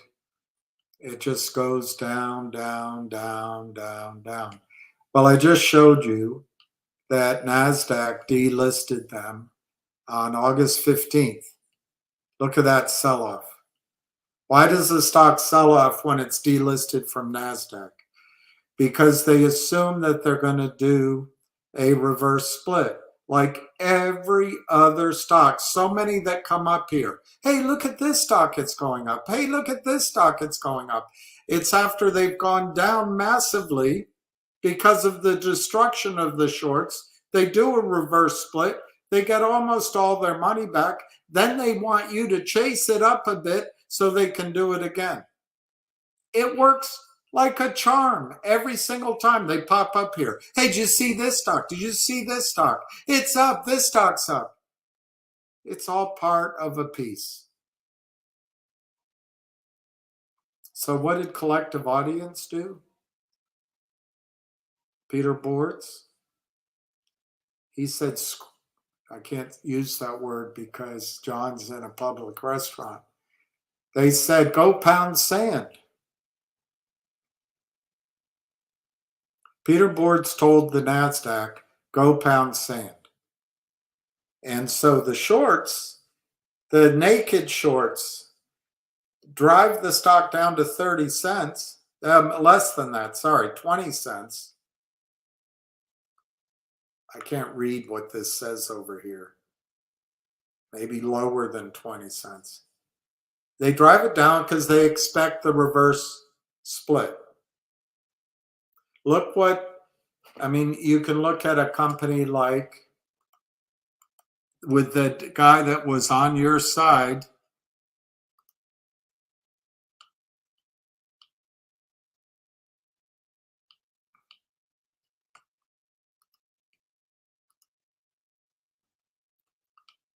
look what his reverse split did for you. His stock was trading at 2,000 according to this, 3,000, 4,000. Look what his reverse, his 1 for 500 reverse split did for you.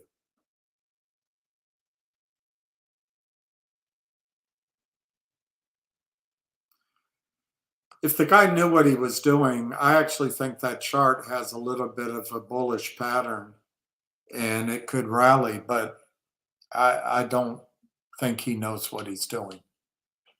But that, with the proper CEO, that could rally. But he still loves Jeff Easton. So here's created 6 months, and we're back to Collective Audience. So here you can see me circling.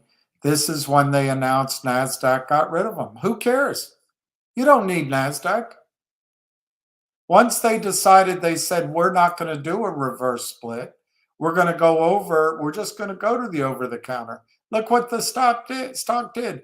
It went back to this destroyed price from Aubrey Advisors and Polar, but it didn't go lower. And in fact, it climbed to 70 cents. It went higher for a while, but it's at 70 cents. So CEOs and companies do not need this chick.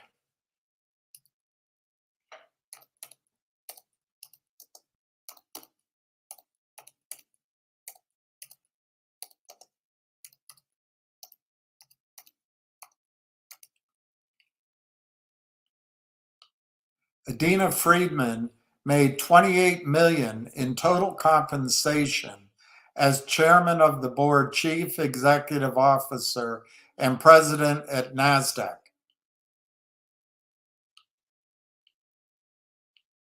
She's unqualified. She's only there because she's a woman. But hey, she's almost got a pretty smile. She's almost attractive. Totally incompetent, totally unqualified, totally disinterested.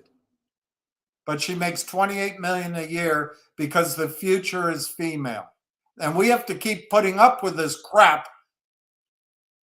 because everything has to be fair. Look at this woman laughing and smiling. She makes more in a month than most people make in a lifetime. And she does a miserable job because she's stupid and she's unqualified and she's bribed and she doesn't care about CEOs. But hey, the future is female. And she's concerned. She's here for you. And if you get on the NASDAQ and they delist you, you better get back on it because she's here fighting for you. Look at her power use of hands, making an important point. Do you out there realize that more women control more money than men in the United States, and this is your representative?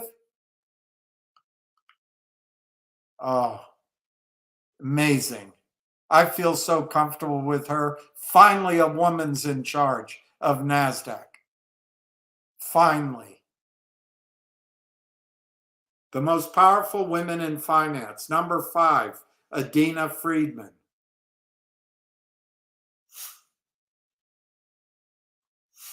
Every stock that you have invested in, every single one, except maybe for GTII, has been a NASDAQ beauty. And you don't care. Hey, women, let's get them in. Women, women, women. You don't care. You deserve it. She is not talented. She is corrupt. And she's overpaid. She should be fired. But you can't fire her because she's a woman. And if you fire her, it's misogynistic. She's not doing her job. But hey, as long as she's powerful and the United States is run by women, bravo.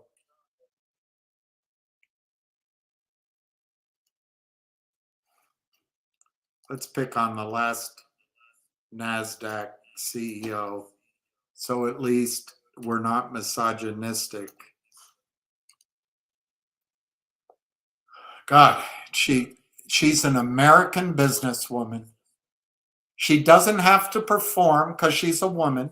She doesn't have to make anything grow because she's a woman. She gets equal pay or better because she's a woman. She doesn't have to be judged on her performance because she's a woman. But you guys are happy with it. All right, so the people behind her,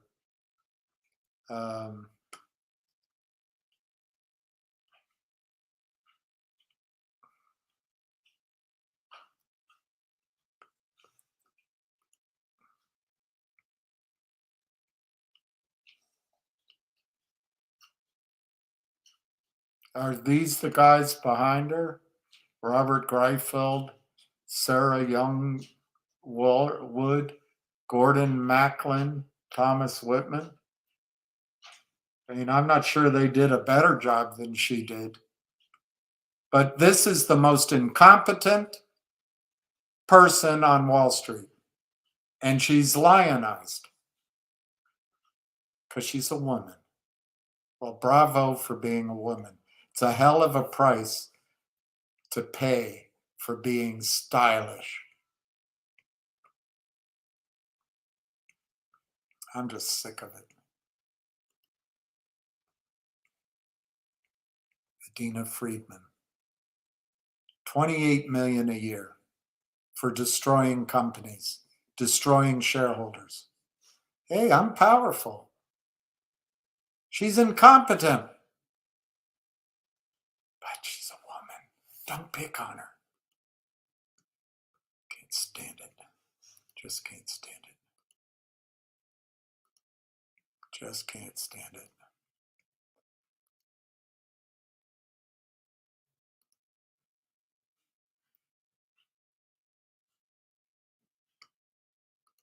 And was designed, I want to just say that the Consolidated Audit Trail, or CAT, originated from SEC Rule 613 and was designed to reduce market volatility following the 2010 flash crash. As proposed, the CAT would be the largest securities database ever created. Think about that for a moment. And the most massive government database of any kind outside of the National Security Agency, the NSA. According to former Attorney General Barr, who wrote a marvelous op-ed, he quotes, "Accepting this sweeping surveillance would eviscerate fundamental privacy protections." And I share the Attorney General Barr's concerns. And as members of this committee have repeatedly made clear, there is a a constitutionally protected interest in the confidentiality of financial transactions and personal financial information. The CAT would violate these rights by granting SEC or SRO employees access to every investor's financial transactions without any evidence of wrongdoing. The solution to this problem is simple. HR 4551 prevents the SEC from requiring an exchange, a National Securities Association, or a member of such an exchange or association to provide personally identified information with respect to the individual or reportable event. I thank the gentleman from Georgia, Mr. Loudermilk, for his legislation. I urge all my colleagues to support this legislation, which ensures that everyday Americans investing in the stock market will have their privacy rights protected, and I yield back. I want to just say that the Consolidated Audit Trail, or CAT, originated from SEC Rule 613 and was designed to reduce market volatility following the 2010 flash crash. As proposed, the CAT would be the largest securities database ever created. Think about that for a moment. And the most massive government database of any kind outside of the National Security Agency, the NSA. According to former Attorney General Barr, who wrote a marvelous op-ed, he quotes, "Accepting this sweeping surveillance would eviscerate fundamental privacy protections." And I share the Attorney General Barr's concerns. And as members of this committee have repeatedly made clear, there is a constitutionally protected interest in the confidentiality of financial transactions and personal financial information. The CAT would violate these rights by granting SEC or SRO employees access to every investor's financial transactions without any evidence of wrongdoing. The solution to this problem is simple. HR 4551 prevents the SEC from requiring an exchange, a National Securities Association, or a member of such an exchange or association to provide personally identified information with respect to the individual or reportable event. I thank the gentleman from Georgia, Mr. Loudermilk, for his legislation. I urge all my colleagues to support this legislation, which ensures that everyday Americans investing in the stock market will have their privacy rights protected, and I yield back. I want to just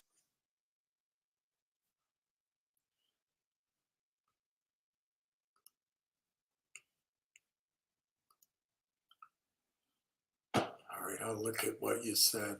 I hope Trento comes off with GTII. Finger should be a monster.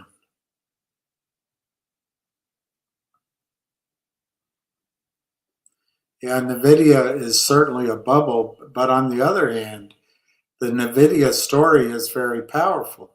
The question is, how much is it worth?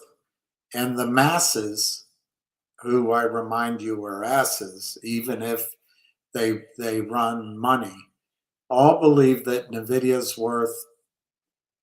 Let's just look at it. Let's just look at it.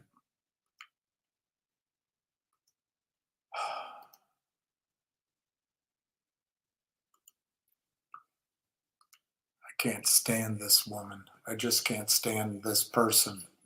Doesn't have anything to do with her being a woman. She's just where she is because she's a woman. That's her only qualification, is because she's a woman. And she's not talented. She's corrupt. So pardon me for being pissed off at her.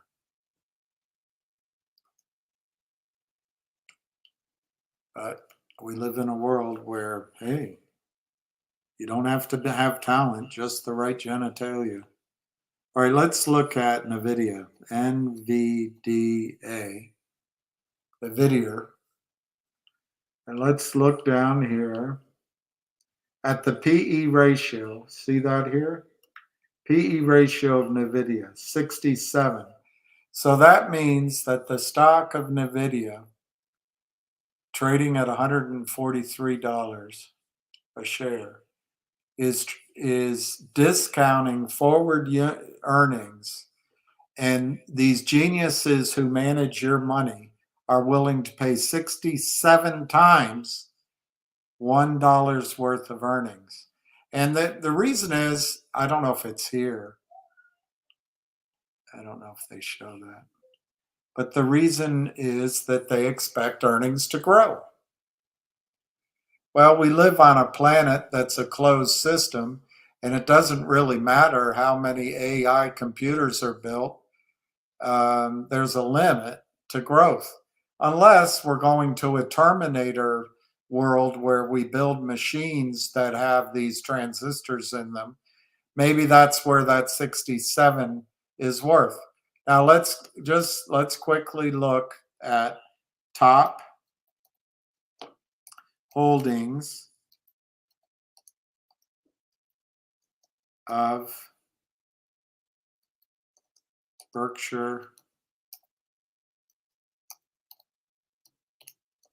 Hathaway. Okay, the top holdings are Apple, although I think they reduced that. Let me find a different list.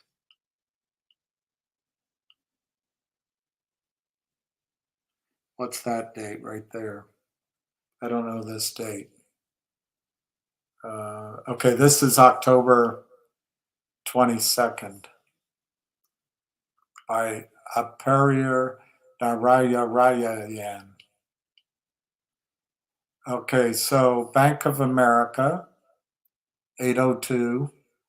Apple, 400 million shares. Coca-Cola, 400 million shares. Heinz, Oxy, and Chevron. All right, so this doesn't answer the question.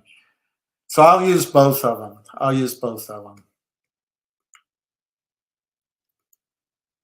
I just had a question in my mind if he owned more Chevron than Oxy.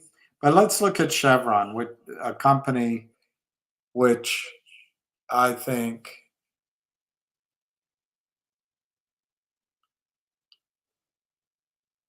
is tremendous.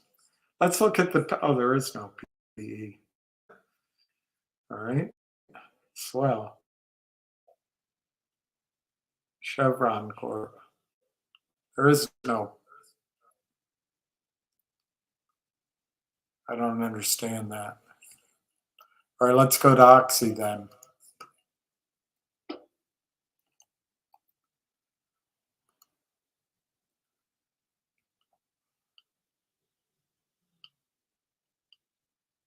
Okay, so Oxy is one of the top 10 holdings of Berkshire Hathaway, which probably means a lot of people hold it. But look at that PE ratio, which I think is high anyway. Andy. I think that's high anyway, but that's 13. Hello? Are you still on? Yeah.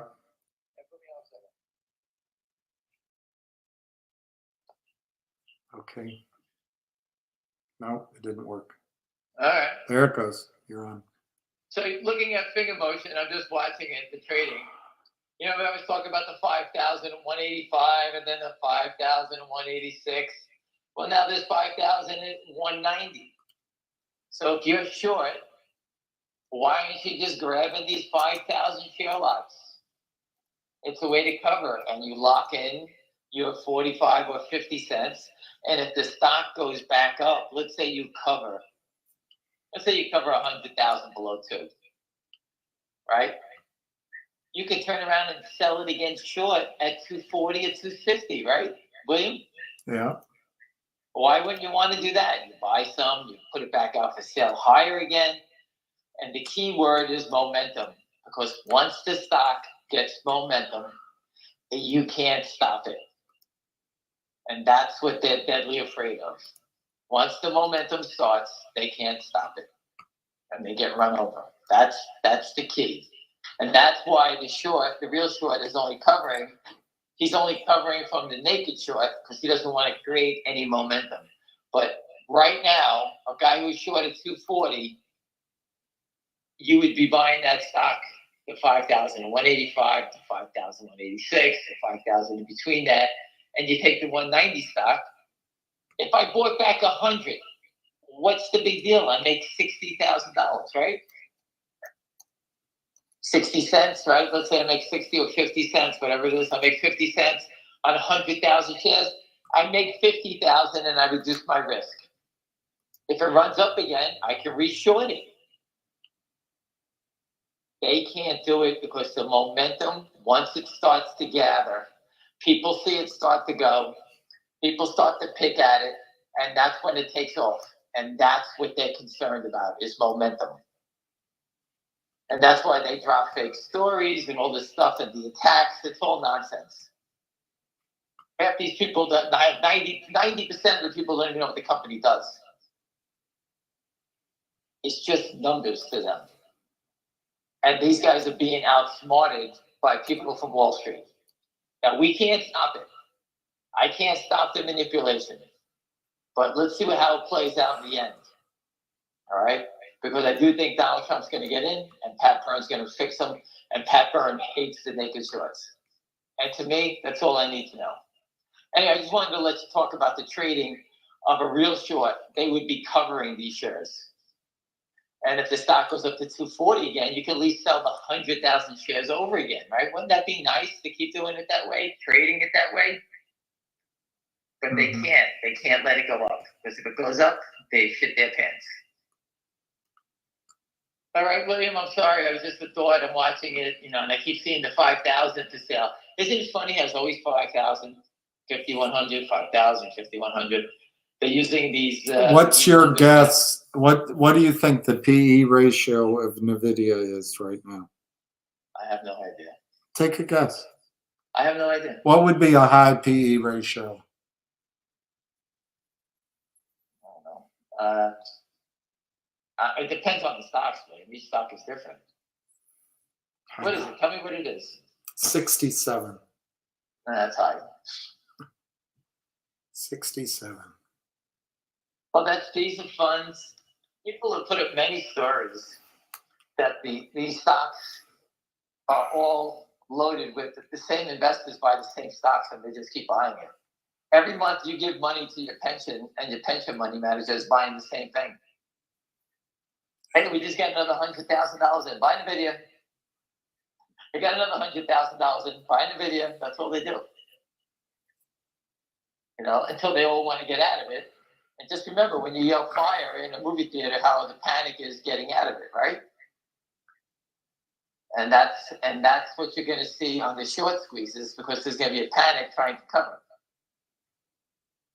That's what I expect. But as far as these stocks that are overvalued, that's not my thing. They can buy those things for years. They can take NVIDIA, keep taking it up, kill UNH. One day UNH will be down. And UNH will go up, and then the video will go down. That's how they do it. They balance out the Dow stocks by numbers. That's just the way it is. Meanwhile, Goldman Sachs just always, every time it sells off, it comes right back. Jefferies right back up. They just keep making money. Everyone loses, but the brokerage firms just keep making money. VIRT is just a naked short selling firm, a market maker firm. It's worthless. Once they settle the trades and the lawsuits come in, there won't be a quarter left of that company. They do expect earnings to double, so maybe that's why. What's that? NVIDIA? Yeah, so maybe that's why. Okay, listen, I don't talk about that shit. Do your own thing there. I'm not that deep to go into those things. I'm not that type of player. I did it for institutions, and I didn't make decisions based on that. I was just buying and selling, and my expertise is in the trading of the stocks. And I learned how to trade and make money within a 10-cent spread. So if you can do that, then you're good. I don't need the stock to move $3 to make money. I can make money all day trading for nickels and dimes. You buy DJT at 33.40. Goes 33.55 bid. I sell 1,000 shares at $150. So far, the stock has probably given you 40 moves to make 15 cents. If you did it 10 times, you're up $1,500. And that's owning you for 4 minutes. If you're lucky, 4 minutes, probably 2 minutes. 1,500 a day. Just think about it. 1,000 a day, 5,000 a week, 20,000 a month. I don't need to be, world renowned knowing what a company does. I could give a rat's ass. But if you're going to do your homework, then listen to William, and William will walk you through, because that's what William did. William was an expert on reading the fundamentals, understanding the quarters, understanding what's coming up next. That's his business. Mine was like lightning quick. It was, we just wanted to trade it, move on, trade it, move on, trade it, move on. At the end of the day, I go home and I don't even remember trading that name sometimes, because you'll say you bought 5,000 shares, it goes up a quarter, you sell it, and you make a quarter, you make $12.50. See you later. I could kill us. Anyway, I just wanted to talk about the 5,000 shares. The sell orders are all 5,000 shares now. So that's just a way for them to spoof the 5,000 shares. We saw the spoof before. It was offered at 185. They canceled it. So they're putting offers out there. Again, when they stop selling, it's going to be hard to buy. That's all I can tell you. All right, William, listen, have a great day, everybody. I'm done. I'll speak to you later. Call ended. All right. How do I get that off of there?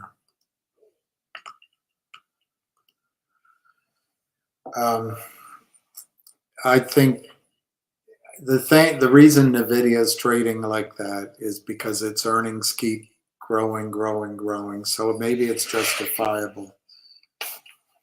I think the earnings multiple on those two oil companies actually are a little bit high at 13 times.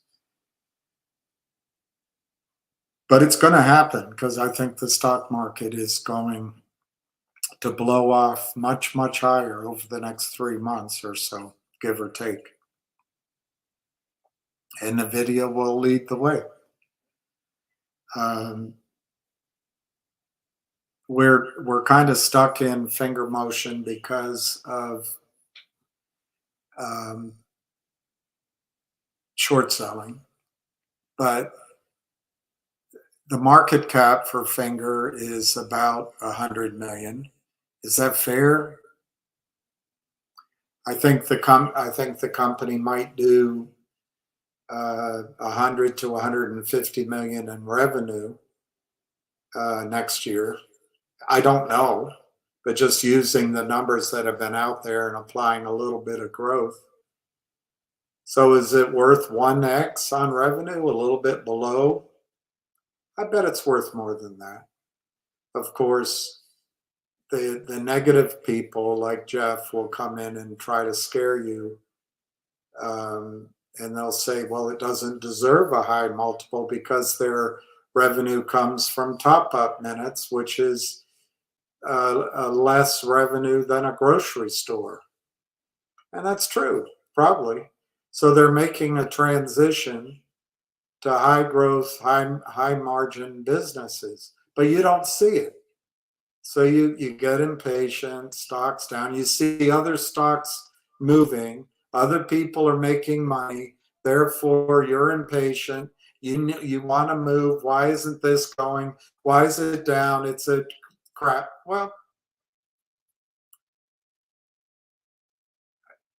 what I would do in that situation is I would take 5% of your Finger position, 10%, sell it for a loss, and put it in some other play or two other plays.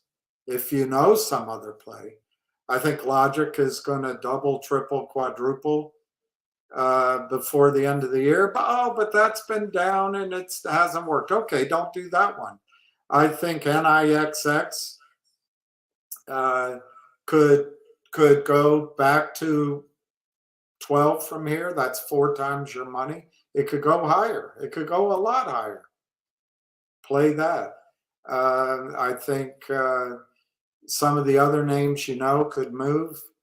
I think CAUD is trading very nicely, although I would not buy that one for a trade yet. I would probably wait till tax loss season and see how cheap it gets. You can buy silver. I think silver's going to double from here. I was saying triple, but it's already up, so I'll say double from here. Over the next 90 days. You can buy maybe Wolf. I don't know a lot about it, but Bitcoin is up, but also demand for power is up. Maybe that's a play. I'd be careful. But anyway, if you know other trades, go to them, and then you can get distracted by that. Your real problem with Finger is you're bored, and you're seeing other people make money, and you want action. So take a sliver of it and go act. But there's many cases here from CAUD had a nice bounce back. Those 3 or 4 stocks, China stocks, all have had bounces. There's a couple better examples. DJT, even I was just looking at Root when Ham was talking about it. These stocks have bounce backs, and you can make money, but the bounce backs all happen, it seems like, in a couple of days, 5 days, 10 days, 3 weeks. So if you're all out, you're going to miss it. And you want action every day, and I'm bored. I want to be in the right stock. Finger,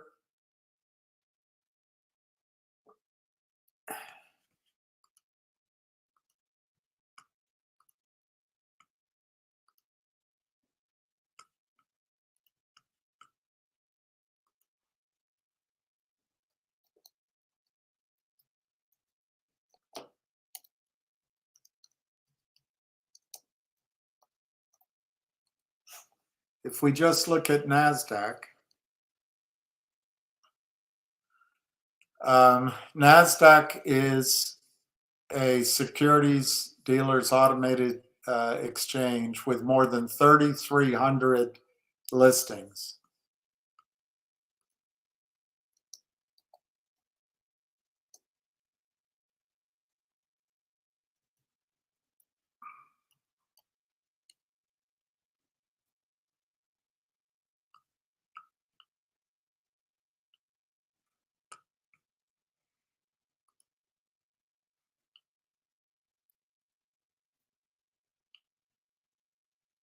What fueled NASDAQ's gains? Microsoft, Apple, NVIDIA, Alphabet, Amazon, Meta, and Broadcom.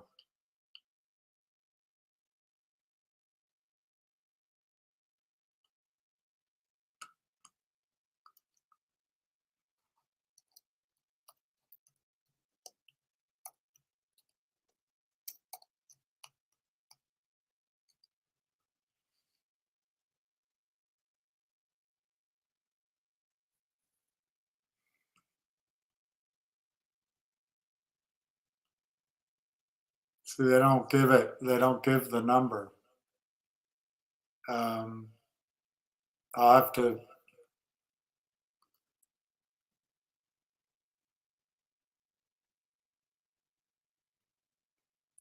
They don't give a list of all the stocks that have lost in NASDAQ for the year, or I'm just not asking correctly.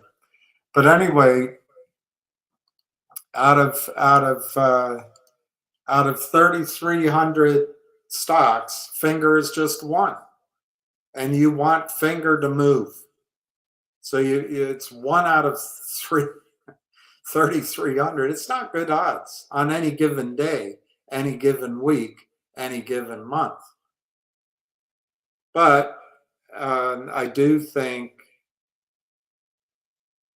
I do believe there's a large short position. The guy from the MX says, no way, there isn't. There were private placements, and those are offset. And the selling that FINRA reports that's non-delivered, later on it's delivered. That's what he says. He's in his 70s, and that was his career. I believe there's a large short position. That's how the stock trades. And I saw 100 million shares get sold without locates in 10 days. I saw it a little over a year ago.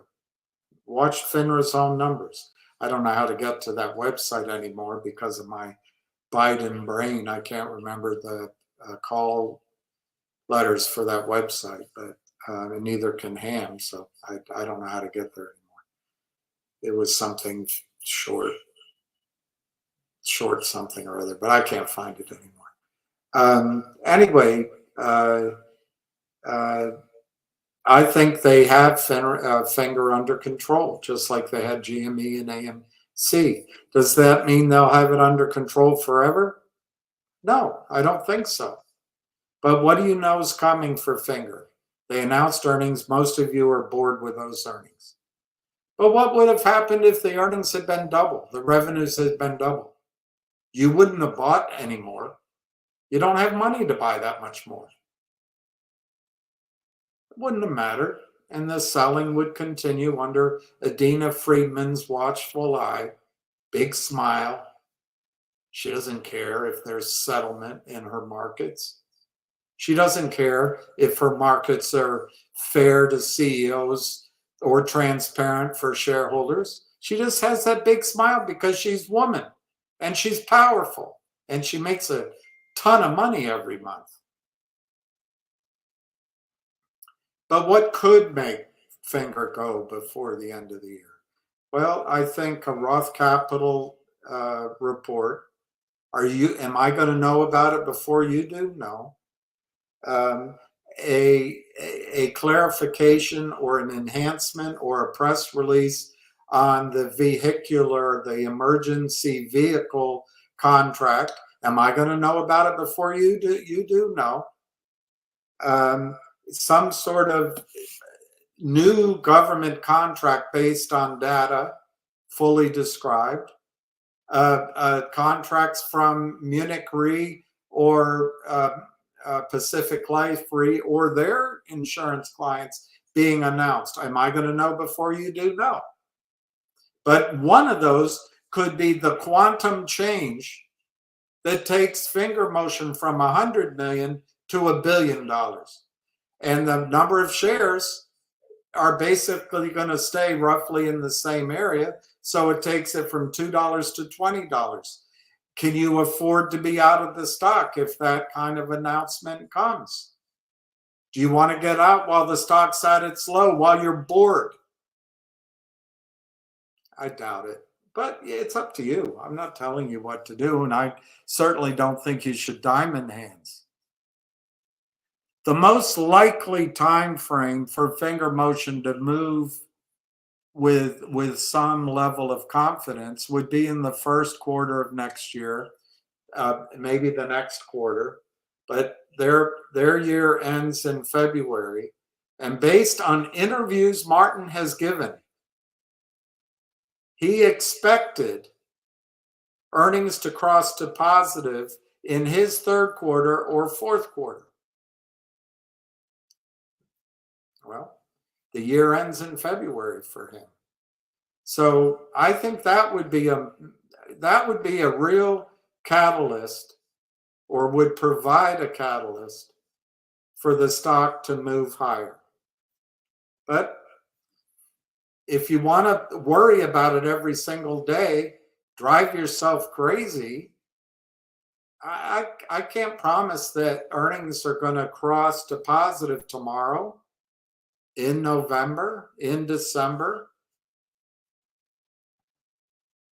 And even if Martin came on an interview with me and told you he had a high degree of confidence, the stock's not going to go up. Why? Because they counterfeit shares. Oh no, the American Stock Exchange says, just get the Nobel list. It can prove they don't really do it. It's just algorithmic trading back and forth, and you just have to turn the algorithmic trading to the upside. Hogwash. They manipulate the price of the stock anywhere they want to. It's almost like they direct hurricanes, any red state. It's almost like they can direct votes to any city that Kamala needs so she can win. It's almost like they can direct testing of a new complicated thing that could spread around the world in 3 weeks. Therefore, that you have to have a countervailing thing to offset it. It's almost like they can control anything. And we sit here and argue and argue. Well, I would submit to you, as I have now for, I don't know, 2 or 3 months, that finger motion can double or triple. But when Adina Friedman took it under her care and the stock was listed on NASDAQ, everyone was proud. But she doesn't care. She's just a dumb broad that got promoted because she's got sort of a good-looking smile. She's just dumb. But she gets a big check. Look, if you're powerful on Wall Street, I don't care if you're a man or a woman. What does power mean? It means you can do things for the better. What has Adina Friedman ever done for the better? She doesn't, if she is powerful, and I would say her looks might last her another 5 years. But if she is powerful, what has she done with it? Has she demanded settlement? Has she gone to bat for CEOs? Has she fought short selling? Has she fought the hedge funds? Has she gone up against Goober Gensler? Has she gone before Congress? Power is what you do with it. What she's saving it up for. She's absolutely useless. The only reason she's there is because she's a woman. And that's a joke for all the women out there who are working their ass off to get ahead in life. Adina Friedman is a poster girl for a joke. But hey, why doesn't finger motion go up? It's the CEO's fault. Is it? It's the earnings fault. Is it? Maybe. Should it be worth more than 100 million? Now, I just showed you in the video. It's trading at 67 times earnings. And of course, that's the printed earnings that you know about. They expect those earnings to double in November. So 50 times or 100 times might make sense if it keeps growing.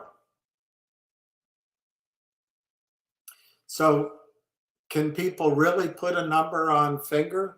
Because there's no certainty in the earnings. There's no confidence that finger motion is growing at 30% a year, 20% a year.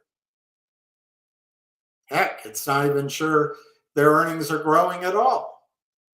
So maybe 100 million is the right number. And that's what the American Stock Exchange guy would say. Hey, the market's telling you what it's worth. It's all reasonable. But you make that argument. On the other hand, I would make the argument that the interference with the stock price meant that the company couldn't go out and acquire earnings, people, growth, raise money so it could accelerate its earnings.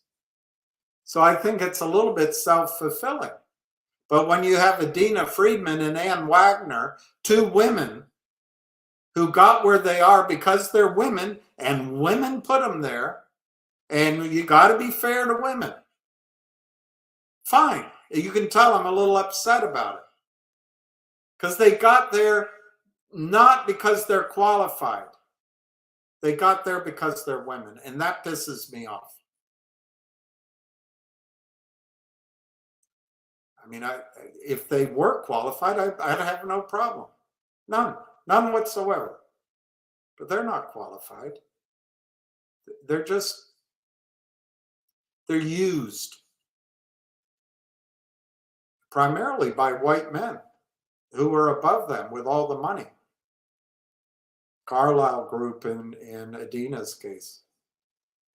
Do you think Adina is more loyal to you as she swore her oath or to Carlyle Group? She's corrupt. So anyway, finger motion though, I think is a setup to go double, triple, quadruple. But when? When? Why isn't it going today? Why isn't the CEO coming out? Where's the dividend? What's going to be the catalyst? Guys, why did DJT go up?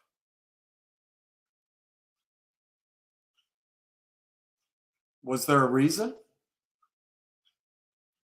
Why did Root go up? Was there a reason? Why did CAUD go up? Was there a reason? There never is a reason. Until after the fact, you figure it out. Oh, that's what looks like happened. But you keep looking for news, you keep looking for triggers. And I'm telling you, that's the way to drive yourself absolutely bat-shite crazy.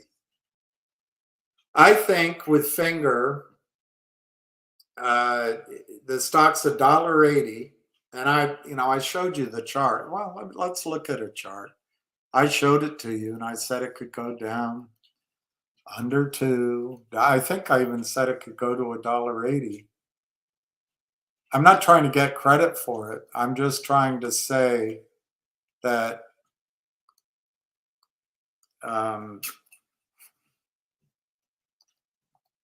it's not surprising to me.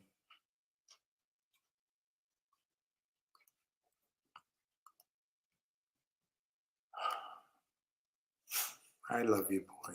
I love you, boy. I wish you weren't feeling so badly. But I mean, that chart looks terrible. It just looks terrible. But on the short term, that's the support probably right where it is. But if you go to a 5-year chart, which is the farthest,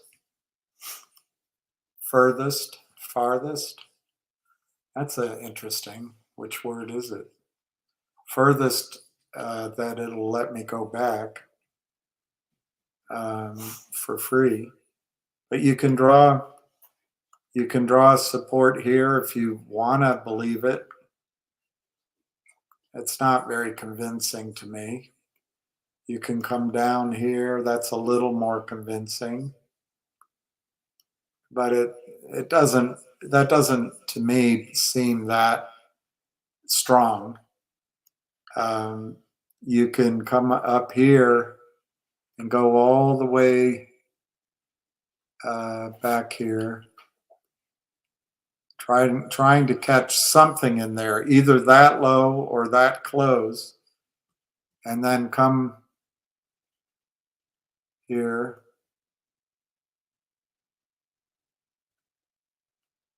And you can make an argument that that's some sort of support. But I just think it's a line I drew. I don't think it means that much. I really don't. I think Finger could come down here, Try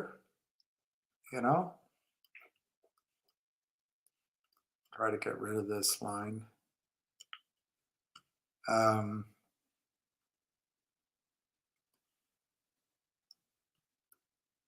Here's the downward trend, and you can just draw a parallel downward trend, and that's not the best line to draw, but I mean, you could bring it even lower. You bring it down here. I think that's a little ridiculous, and a man in my position cannot be allowed to look ridiculous. Anyway, you could look at it this way, which isn't pretty for Finger. Let me see if I can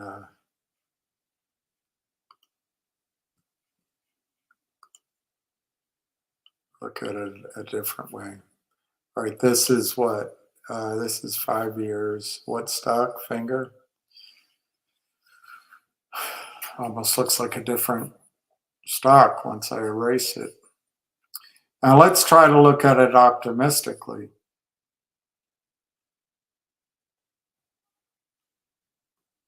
I would take it right there as one support. See if it does anything over here. Yeah, I would do that. I would say we're at, and I think I drew that before. I said it could come down to 180. I'd say it's some support. I also think on finger that you could draw a little bit of a wedge like this, which I think is bullish.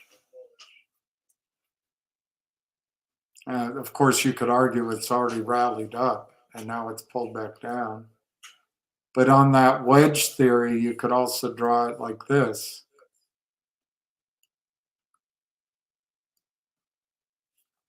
And that's bullish.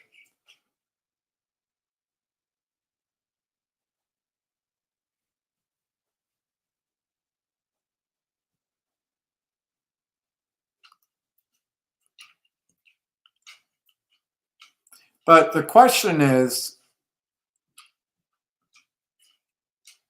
why sell it here? Here's maybe support. It might come lower. Is it going to come down to here in a spike? Could it come down to $1 in a spike? Could it go below $1, which would be around 75 cents, a price that last hit in a year ago, briefly? I don't know. Anything's possible. All those negatives are possible, but you're paying $1.88, and all those negatives could happen.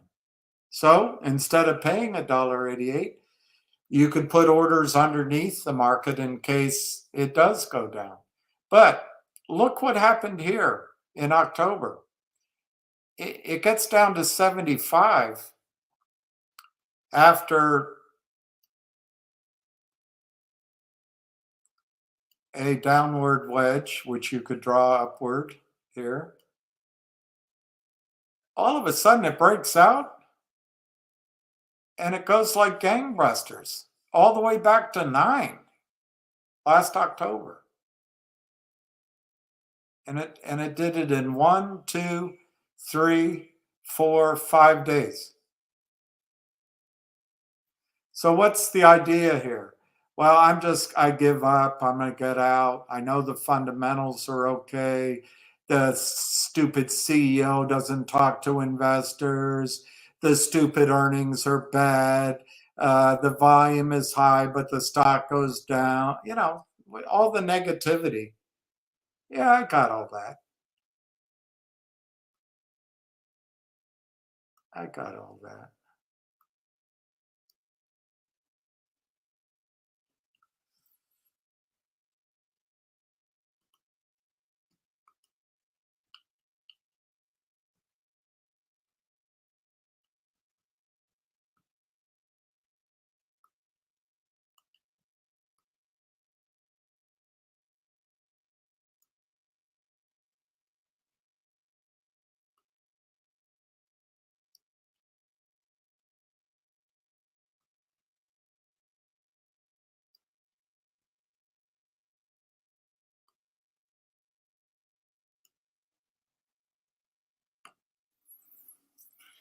On the other hand, I mean, this is you can draw lines anywhere you want. You could draw a tighter pennant, but if this were to break 250, 275, could it make a run to $9 in a heartbeat? Yeah. So anyway, my point on finger is that I wouldn't bet against Ham's understanding of the shorting position and how quickly it could run. I think you need a surprise to catch the shorts off. A Roth Capital research report and buying a new contract that's so explicitly described that even an idiot can see that it means something, or a clarification, a pre-clarification on revenue. These things could make the stock go up. And something out of the blue that you don't know about. But what's more likely? What's more likely is Finger is something that you accumulate right now. And does it go lower? Maybe. Does it go a bit higher and then come back down? Maybe. But we're essentially in November. For November and December, there's going to be tax loss selling. So maybe it's just one to try to trade other things and accumulate. But I think when Finger starts to move, there will not be time to buy it. So you have no choice but to own the stock. And it's painful. It's boring. They just keep selling stock that doesn't exist. There's no market price under Adina Friedman's marketplace. There's no determination of real supply versus real demand. Why? Because the supply is endless. Anyway, I get tired of talking about it.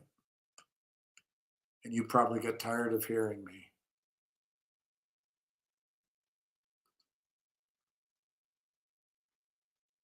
NVIDIA is a massive fraud in progress.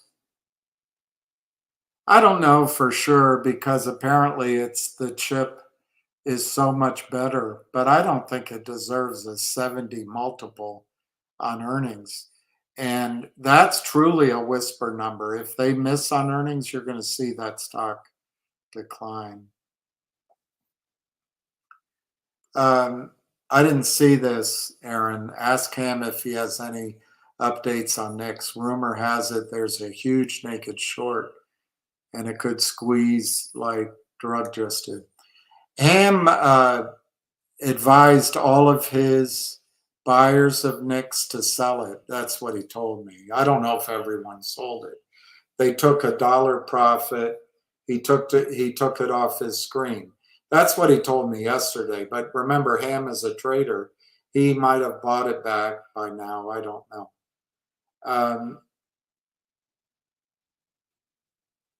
I think NIX, which, by the way, Aaron, I had mentioned to you guys under its previous name, Recruiter.com, over the last weeks, if not months, all related to this logic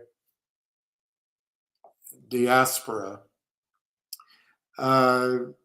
I personally think NIX can go back to where it was last week, which, depending on whether you mean during the market or pre-market, I think it'd go to 10 or 11 or 12 bucks. And if it breaks out of there, who knows what happens? Who knows? So, but that, my point of view, I'm not a trader. I think Ham was in it for a trade and to bring that money back to Finger. Remember, for all of my sort of flatness right now, I was very positive on Finger a year ago. Well, a little bit more than a year ago, because it had this, you could feel it. You could feel the buying. I just don't feel it right now. And I'll change when I do. But Ham really thinks it could trigger like that. So I think his focus really is on Finger. And I don't disagree with him. I don't disagree with him. I just giving you my point of view. Hey, Southern Comfort. Hey, son. Yeah, Dad. I'm Dad. I wish I had a kid. Wish I had a kid. she'd probably be embarrassed by my point of view. But I'd be all on her side. Ham's F-bombs mean you see piss. Yeah, I think Ham is just tired of fighting this. Look, it shouldn't be this fight. CEOs shouldn't have to be this fight. The person that should be leading this charge is Adina Friedman, but she's a woman. She doesn't know how to fight. A man would do it, but not all men. A lot of men are P-U-S-S-Y. S's, P-U-S-S-I-E-S's. A lot of men don't do anything. But you need a warrior. You need a I don't know. There isn't anybody anymore. You need an Elliot Ness.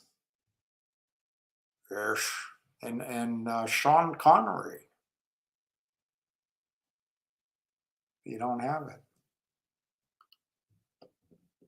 No, I have no update. Zizu. He contacted me as he said he would. Said he was traveling. And as soon as he gets back from traveling, we'll try to set up an interview. But he's still in Shanghai or wherever, Singapore, I don't know, somewhere over there. How long are you going to be in Shanghai?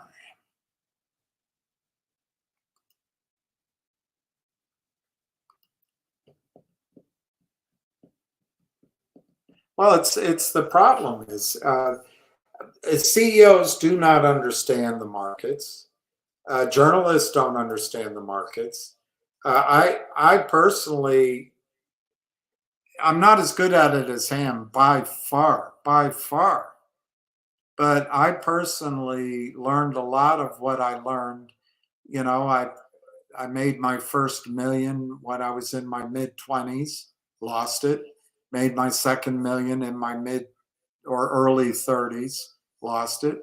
Made another million in my, and when I say million, it's like 2, 3, 4 million, whatever. Did it again in my sort of, I guess, mid 30s, maybe pushing late for 30s, mid to late 30s, but never at dusk.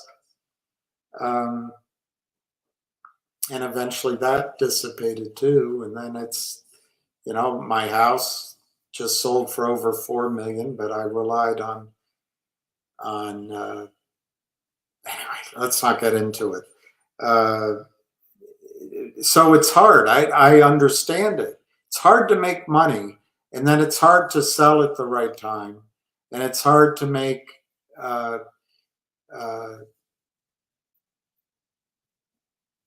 it's sometimes you're too skeptical when you should be trusting. Sometimes you're trusting when you should be skeptical.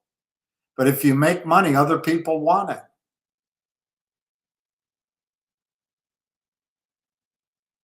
My life, I notice women want it, but some men want it too. Some young cocksure guys want it because they can't make it on their own unless they have your clients and your ideas, and then all of a sudden they make it. But anyway, I forget the point I was making. Oh, CEOs. CEOs shouldn't have to worry about a fair market. That's Adina Friedman's responsibility. CEOs shouldn't have to worry about transparency. That's Adina Friedman's responsibility. CEOs shouldn't have to worry about settlement. That's Adina Friedman's responsibility. CEOs shouldn't worry about or even have to learn about criminal naked short selling by hedge funds. That's Adina Friedman's responsibility.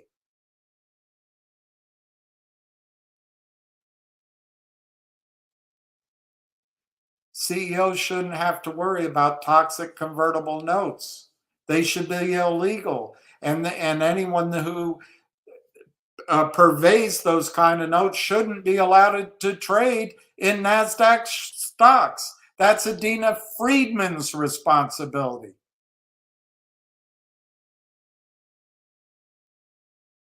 Adina Friedman is worthless. And so is Ann Wagner.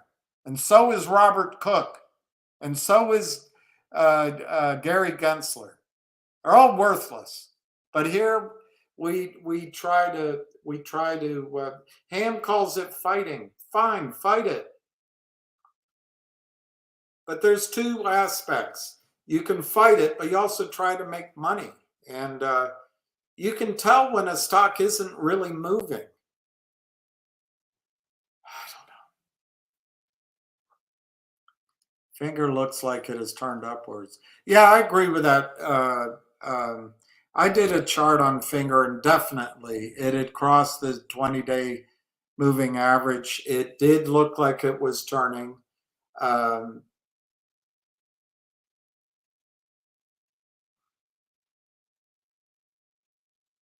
It's the end of October. Problem is, Matthew, there's just constant selling. They just constantly sell, constantly sell, constantly sell, constantly sell, constantly. And but like DJT, they were selling that, and all of a sudden it turned around.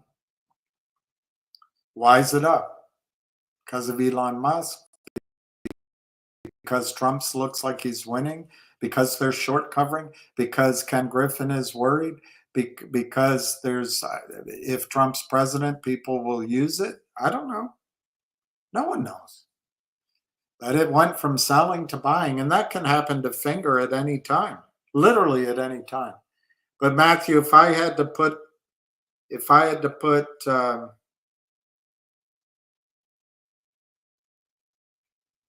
I would say, if you had to put money to work, I would say I would buy DJT on any pullbacks, anything. And it, because if it breaks 35, I think it's going to 70. And I would buy, I think Logic's, but no one cares about Logic, but I think Logic's going to go to 16 or 17 or 18 cents. And so literally that means you can make 10 times your money if it went to 19 cents. Finger I like, but I just wouldn't. That's the kind of beautiful position you can build, and maybe some of these others are ones you can trade, and if you miss the run, you don't care, kind of thing. You can date some of these other names and marry Finger. I don't know. But if I had to pick one, if you're looking for a place to put money, I would put it with NIXX. NIXX. It's $3. It's shown all the power of breaking out. It's pulled back, but I don't think it's finished. Am I right? I don't know. I don't know. But it's already shown it can go, in the pre-market, it can go basically to 12. And now it's pulled back.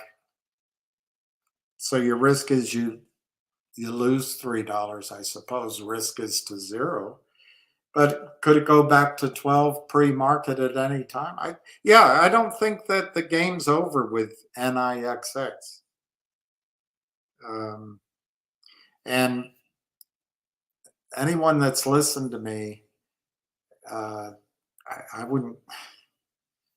Anyway, we're going to miss it. You're going to start buying silver when it's 60 because it'll be on the front page and you'll feel good about it. Right now, silver's moved up, so there's always a risk it'll pull back, but I don't think it'll pull back much below 30. It's going to be, if you want to play it that way, sell the rip, buy the dip. Personally, I just think anything under 50, you have to just buy it, hold your nose and buy it.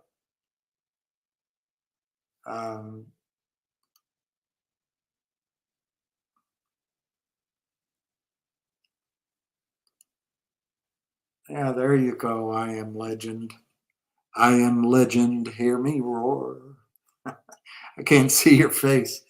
I can see it over here, though. Yeah. Yep. That's one way you can do it. The problem is when Finger divorces you, you might, you got to get out while the getting is good. Don't wait for Finger to divorce you. But I actually think what I am almost legend. I actually think once Finger turns the corner, it's going to give you a good 5 years of experience. I really do. It's going to be a fun stock to own. It's going to be the gift that keeps giving in a positive way. And, I really do think it has a beautiful fundamental story. It just needs to get it so that I am almost legend. If someone asks you, what does Finger do? What do you say? I know what I say, but it gets kind of complicated. And in this modern world, people turn off. So imagine if Finger Motion's contract with emergency vehicles got bigger, and you could say, "Oh, it's a defense contracting firm," or let's say Pacific Life Re was able to resell its data and insurance to several of the Chinese, I don't know, automobile insurance companies. And you could say, oh, it's an automobile reinsurer or a partner in automobile reinsuring in the largest growing car market in the world. That has a little pizzazz. Or if you could say it's data like snow. I forget what snow is called. But anyway, you get my point. If you could focus on one of their items and that item was growing, then it's a little bit easier story. But the problem with waiting for that before you invest, it'll be a $7 stock. It'll be an $8 stock. So that's the hard part about investing is you have to do your analysis. You have to study. You have to listen to everybody, even the people that bore you. You have to read everything, read every report, and try to analyze it completely. Sorry. And then you make your bet. And in the case of Finger, for me, the fact that the chart is down, maybe if you have $100, you put $50 to work now. If it gets lower, you put another 25. And maybe if it gets lower, you do the final 25. Or conversely, you put 50 together now, and then you buy a half position. And then if it starts to move, you buy higher. And you go, darn it, I knew I should have bought more when it was low, but you did at least buy some.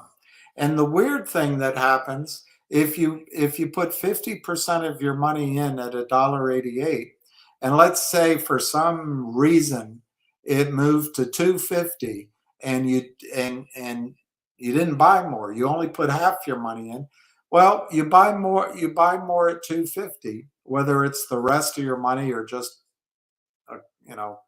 a portion of it. The odd thing is, even though you're paying $2.50, your average price is still less than the market price.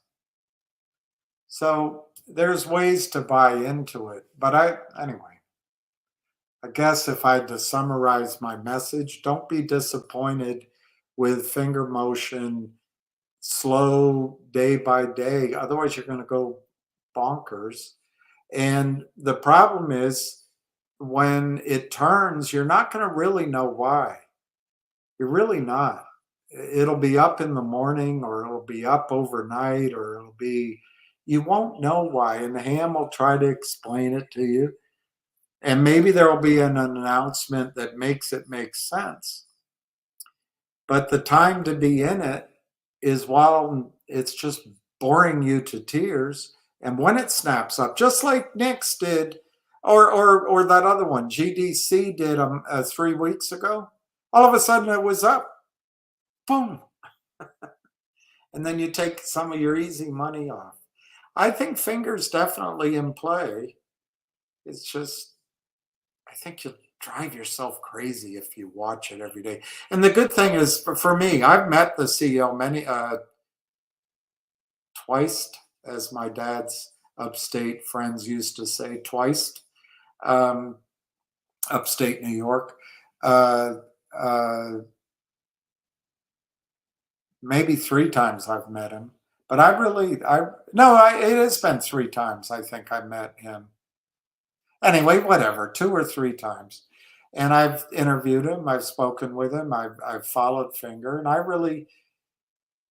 think Finger's something that is going to the wheels will grab purchase, and it'll come out of this, muddy part of the driveway, get up on the gravel, and we'll be out on the highway for a long time. Anything new on? Yes. I think Don Rickles is coming. Oh, no, he's dead. I don't watch TV, so I don't know if there's anything new on TV. Anything new on Wolf? I know nothing. I think Wolf is if you remember, Ken, Wolf was a $20 stock. I don't know where it's trading right now. Are you talking about Wolf Speed or Wolf?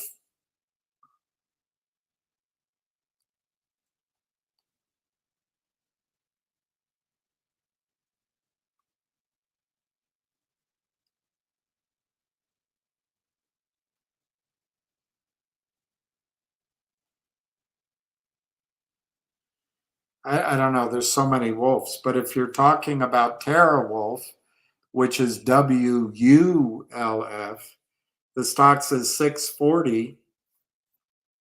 And I would believe that Wolf has left all of its it wasn't Renaissance Capital. What was that capital firm? Was it Renaissance? I can't remember the capital firm. But I think Wolf has left all of its troubles behind. So I think Wolf will triple from here. Triple. How long? I don't know. Could happen quickly. But I think that's WULF. I don't know anything on Wolf Speed, which is WOLF. I don't know anything about it. I think it's going to be a major data broker in China's social credit system. That's very interesting. I never heard of that. But if that's true, Matthew, you know how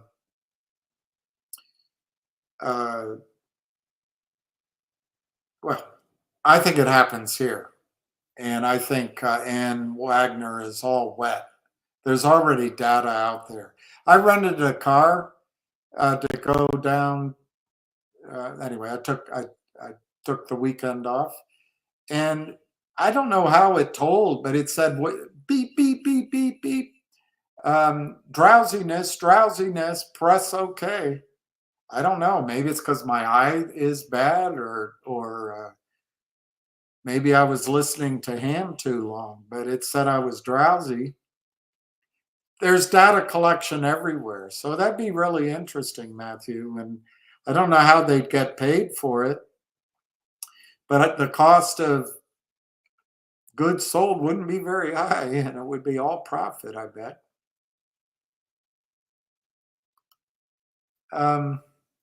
Not really, but I wouldn't.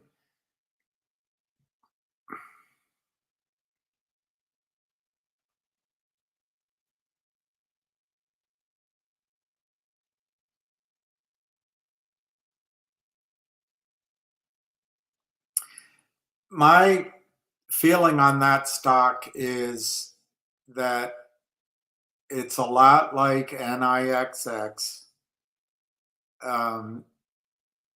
GDC traded 120 million shares within 24 hours, and then it stopped. The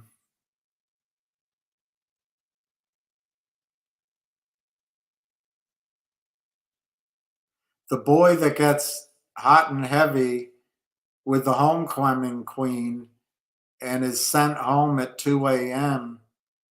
by the father comes back for more eventually, because he didn't finish what he was trying to do. And that's what I think the market, it's a little bit of a crude example, and hopefully it's the college homecoming queen rather than the high school.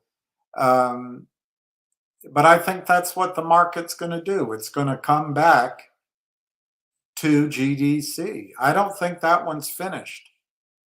But it's been sitting there for a while. So I don't know when. Let me put it that way. I don't know when. But I don't think it had its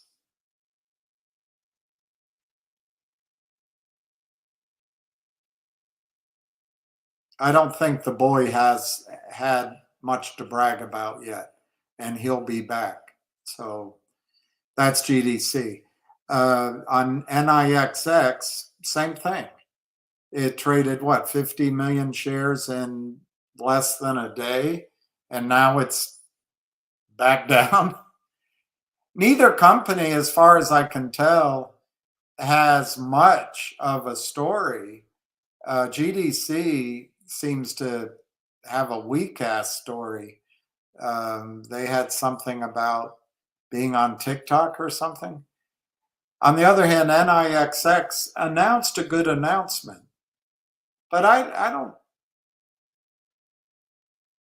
It was kind of weird. It was a pretty strong entry into a market, the wholesale gift market, and it had this AI aspect to it. But the valuation didn't seem all that powerful. Revenues seemed, the ones they talked about seemed all right. So I don't know. But both companies don't seem to be yet fully fundamental, at least in terms of anything they've put out there. But that could change at any time. But like I say, I think the boy will be back in both cases. Or if you want to say it's the woman coming back, whatever. But my point is, the urge is there. It wasn't sated. And I think the urge will build back up. And until these one or both of those stocks explode to the upside, the drive will remain. It won't dissipate. So I think both are going to go up. If I had to pick one, I would go with NIXX first. Why? Because the volume's still in it. The memory's freshest. They had a little bit of good news, it seemed like. And I'm just guessing, but I would say if one believes all three of those stocks are going to go, I would go NIXX first, maybe the one you didn't mention next, because nothing's happened there, and then maybe this one, GDC, last. But could they all go in a span of a fortnight? Sure. It could happen like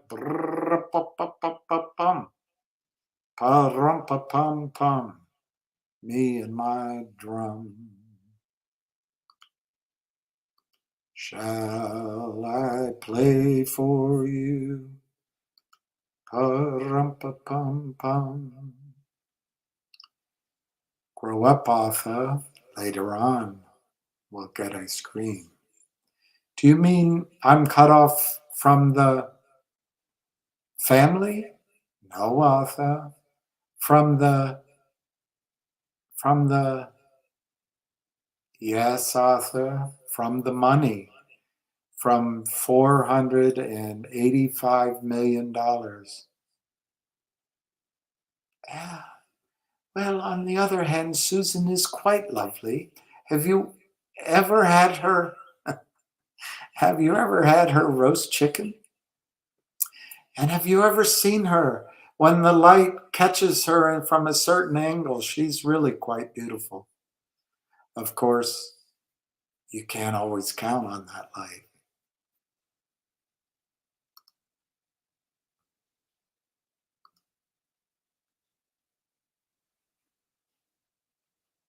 What happened to us, Arthur? We used to be so happy. And his answer, and then we met. And then we met. Yorkville, that's it, Yorkville. Whatever happened to Evergrande debacle?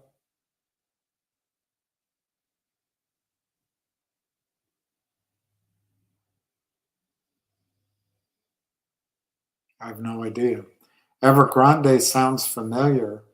Debacle sounds familiar, but when you put them together, I have no idea. Evergrande debacle. I have no idea. I did learn something. I'm almost finished with this book, which I had read. I thought I had read before. I'll never find it. I don't like marking up hardback books, but I wish I had so I could find it for you.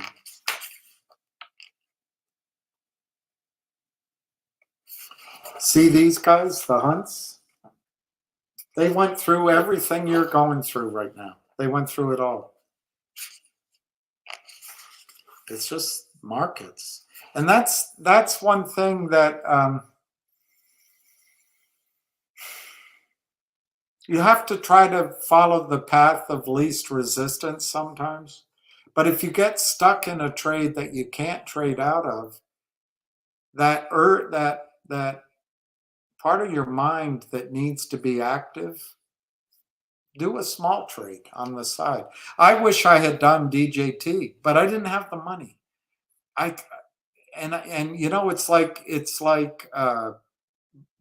BS for me to tell you. But when that got down to $10, $11, I wished I had enough money to buy 10 calls. But I didn't. But it was so obvious that it should trade upward.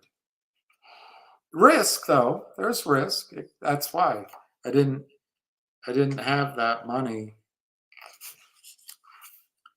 because I couldn't risk losing it all.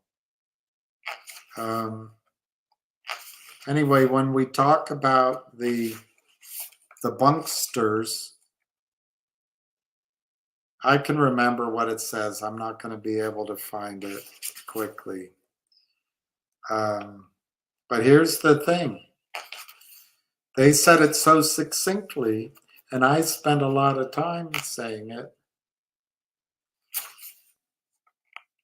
I love Bunker Hunt. He's so blunt. And he predicted that silver would go to 5-1. I'll stick with my prediction of 5-1.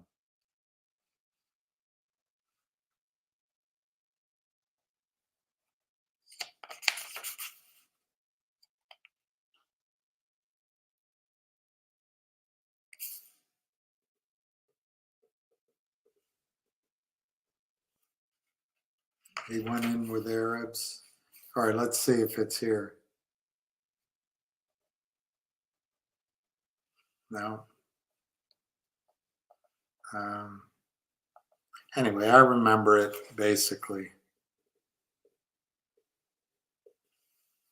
So what they said is when in this case it was silver. Silver went from like $2 to $50, and the expression is sell it when you can.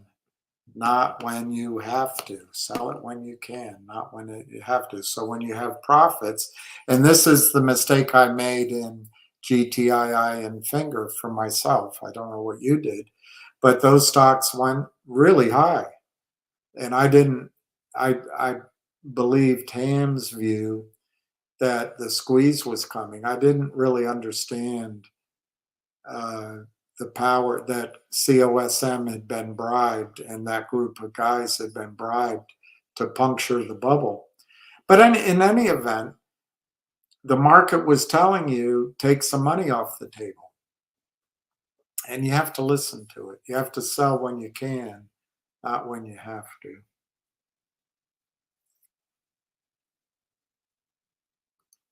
They went bankrupt in what I'm reading at Nunya, they did, but they still had massive assets.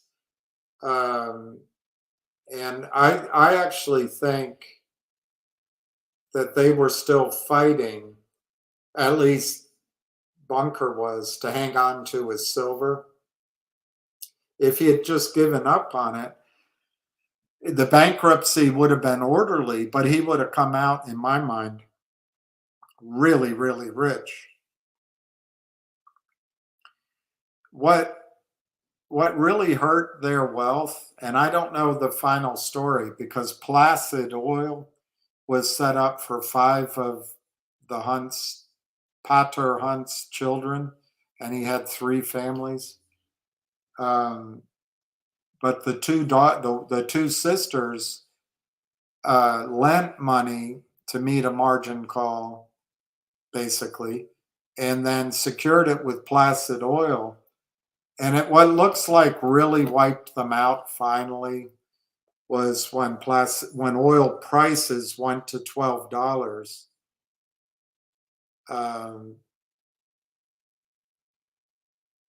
And they had to meet the loan that had been issued versus Placid Oil. So yeah, they did go bankrupt. Oh, Evergrande was the Chinese property. All right, let's go up and see this question. Why is that a debacle? I guess it's a debacle. I don't know the point of your question. I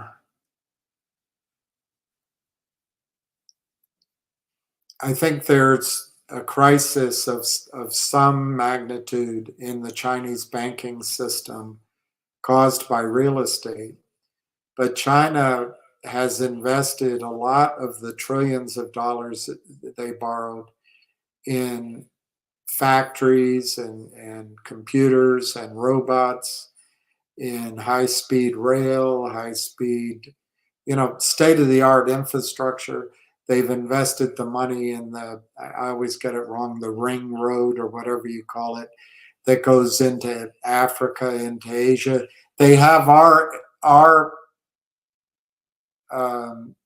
airport in Afghanistan, where the world's largest copper resource is. They have our equipment there. But hey, vote for Kamala. She's a woman. Things will be brilliant to have a woman as president. And then South Africa, Asia, they've built a way for their economy to grow. But you got to be cognizant that the American financial system has been preeminent. And I wouldn't put it past our banksters and our military to want to take China down a peg. And debt and leverage is a way to do it. But I wouldn't bet against China. They're very hardworking people that can delay current gratification for future goals. And they have our patents, our technology, their own technology. They are in a position to build automobiles for the burgeoning middle classes of India, Russia, China, Southeast Asia, Africa, and we're not in that. We've completely squandered our power. We're focused on making sure DEI occurs. And I guess you're happy with it. It pisses me off. But I don't know what happened with the Evergrande debacle. As far as I recall, they went bankrupt and they had to sell a bunch of assets. But it's a slow moving thing. The stock markets usually price all of that in before it goes into the slow unwinding driven by courts and governments. So I wouldn't worry about Evergrande. All right, so I guess we're done.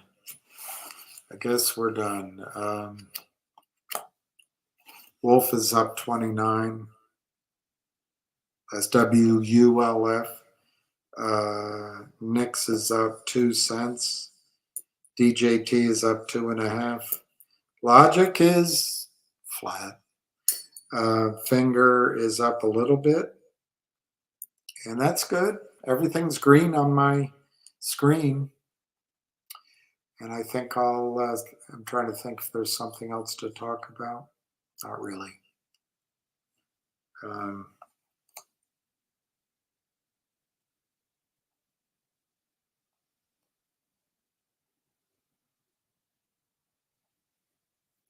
I wouldn't mind seeing if there's another article on gold. Let me see if there is one. I'd like to end on an upbeat, not downbeat. I hate downbeat. Downbeat makes me feel. So you go, my favorite guy right now, Egon Von. But John Hathaway's good. But I like Egon. Oh, gosh. What happened? Egon Von.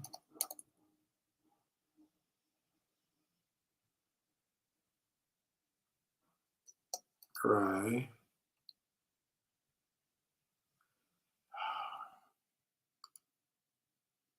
Okay, Egon. Let's see if he has any articles. Let's see if he has any articles.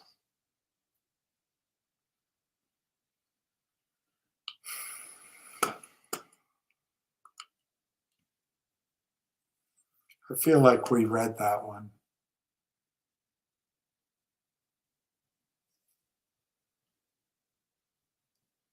I like this one. As political parties fail, gold and silver will rise. But let's not get involved with that one. Look at silver, $35. Very expensive. The delays are very expensive. That was 26. Gold is breaking out. Very expensive. Delay is expensive. Let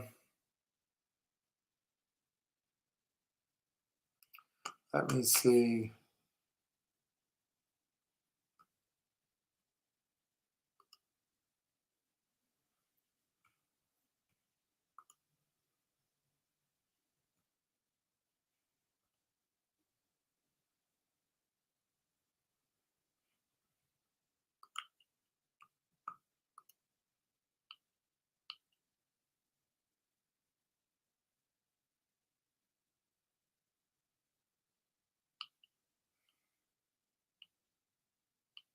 Let's go to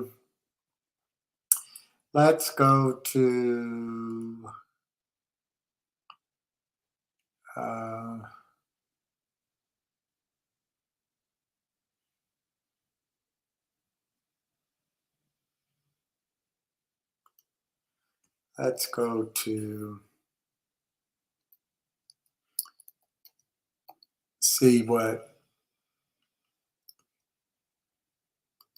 Jim Rickards is saying. Point of no return. What is this one up here? First gold. Let's see what that says. First gold. That's written October 22nd. Let's see what it says. First gold then. This is by Greg Gunther. He's a pretty young guy, but all eyes are on gold's record-breaking run. The gold bull is in full swing this month as the yellow metals extends to new highs. Again, gold has been on an absolute tear since breaking out above 2,500 for the first time back in September, jumping almost double digits to above 2,700. I've recently discussed how the media is largely ignoring gold's rally. The gold rally is making the leap from the financial section to the front page. Now, you got to be careful of that. That's usually when they pull it back. But ABC News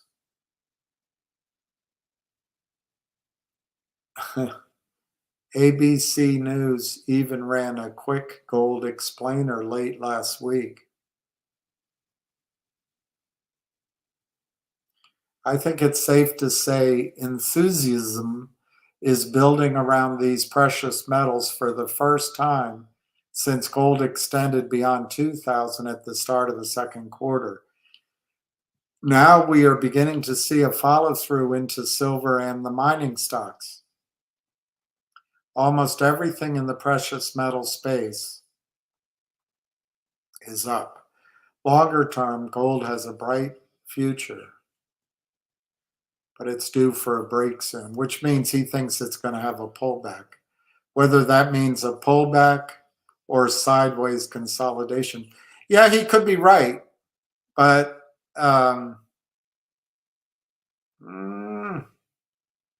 the cat's out of the bag. Everyone and their third cousin is now hip to gold's explosive potential. I don't think he's right about that.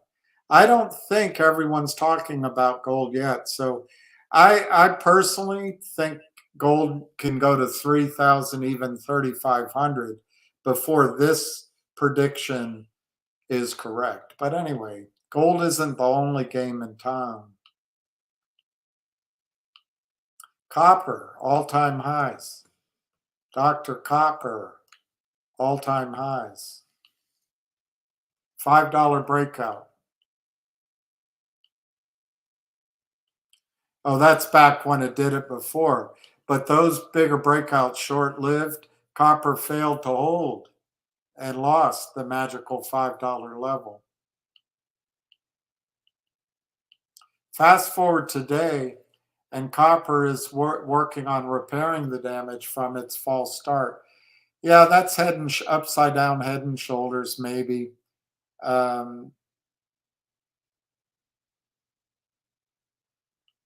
If we go to war, copper will go higher. I'd be careful with copper.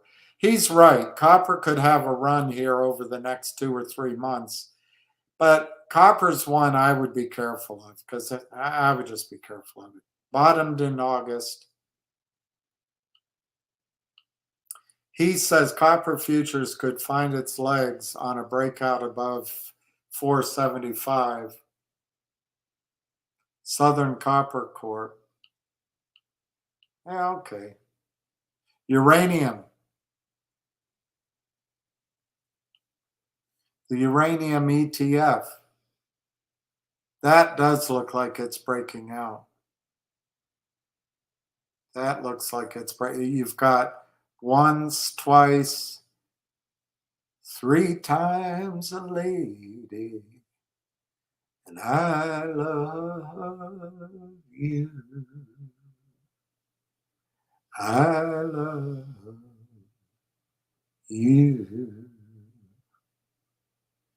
When we are together, the moments I cherish with each and every beat of my heart.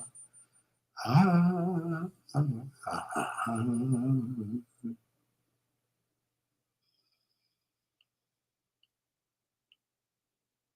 right, so this is all uranium, lithium, Global X, lithium mining stocks. That's all very interesting. 3 hot breakouts to watch. What are the breakouts?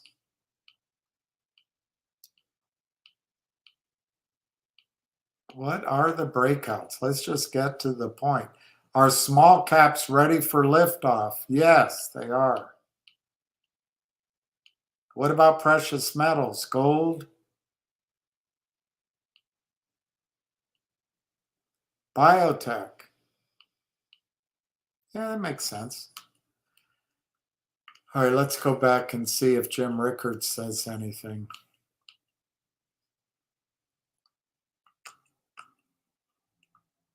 All right, let's see what Jim Rickards says. No return.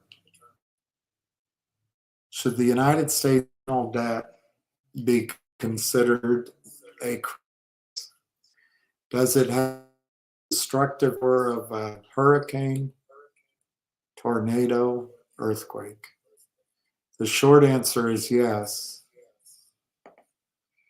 but let's examine it. Debt can be good or bad. That's like Sagittarius. There's good Sag and there's bad Sag. Deciding which depends on 2 criteria. What is the cost of the debt relative to the returns, which can be gained from investing it wisely? And what is the size of the debt relative to the income to repay it? If a government borrows 10 years at 4% and builds infrastructure which will produce 10%, that's a good use of borrowed money. If a government borrows at 4% and bombs a desert, well, anyway, that example applies to major projects such as the interstate highway system under Eisenhower late and the moon landing project under Kennedy.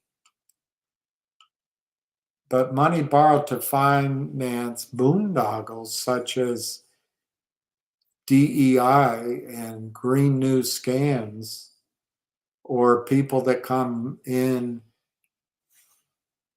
without skills, it's wasteful. Those uses of debt are non-productive and do nothing to enable the country to pay the debt back. The US national debt today is 36 trillion.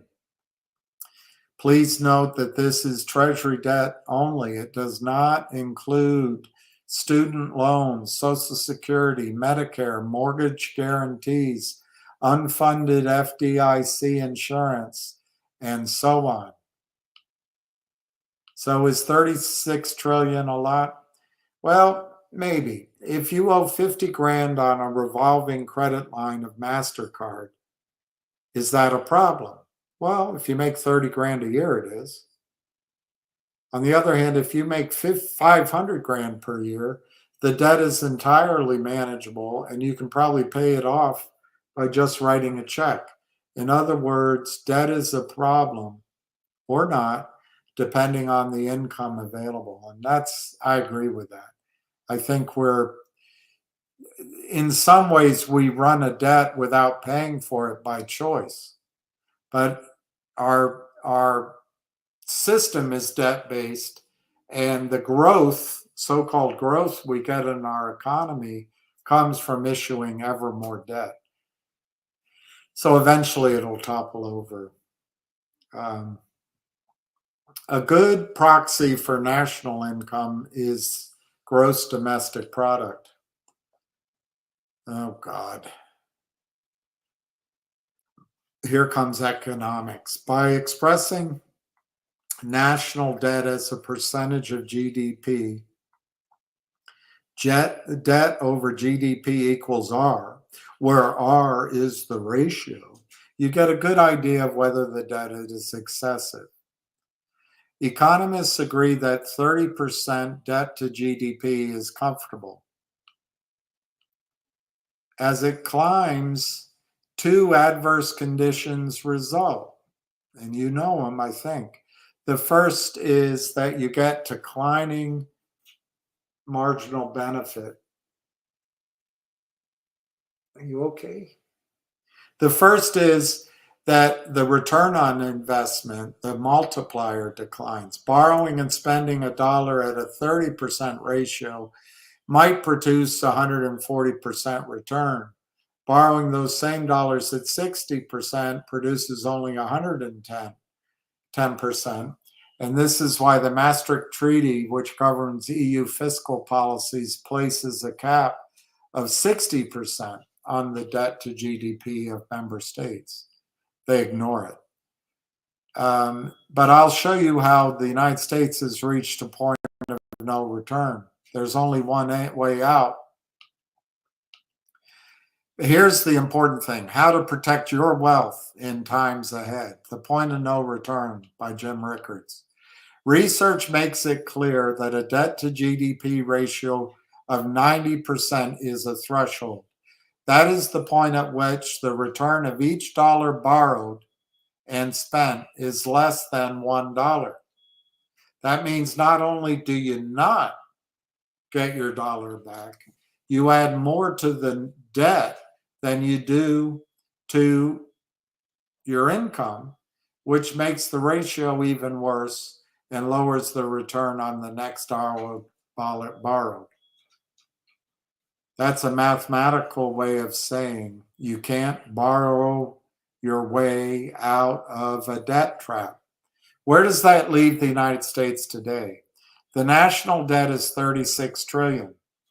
GDP is 29 trillion. That produces a debt to GDP ratio of 124%, the highest in United States history, including wartime. Obviously, that ratio is well above the 90% red line, and it's getting worse by the minute as U.S. deficit spending skyrockets while growth stalls. All right, so I think under Kamala, spending will continue, but growth will continue to stall. It's possible under Trump that the growth part will increase. That's yet to be seen. The U.S. debt to GDP ratio will soon be pushing toward 130% and higher. That's a level reached by failed states like Lebanon and Greece. Has it always been that way? No. Under George Washington, we had debt, and the United States agreed to assume the Revolutionary War debt of all the states. Alexander Hamilton saw that the United States could borrow more money through the U.S. Treasury to pay off this debt. That would establish the United States as a good credit and enable the country to keep borrowing, both for new investment and to retire maturing debt. That was the origin of the United States Treasury securities market, and it's been going strong for 235 years. The first Bank of the United States and the second Bank of the United States were each established to facilitate the process of buying Treasury Bank for banknotes. Most assume the U.S. national debt has been going up continuously since George Washington. In fact, President Andrew Jackson took the national debt to zero in 1835. The national debt, adjusted for inflation, has moved in more of a sine wave than a straight line. That corresponds to the fact that debt goes up in times of war and then is reduced in times of peace. This pattern of increasing debt to fight wars and then decreasing in peace was consistent through Richard Nixon. The debt increases were widely supported as necessary to win wars.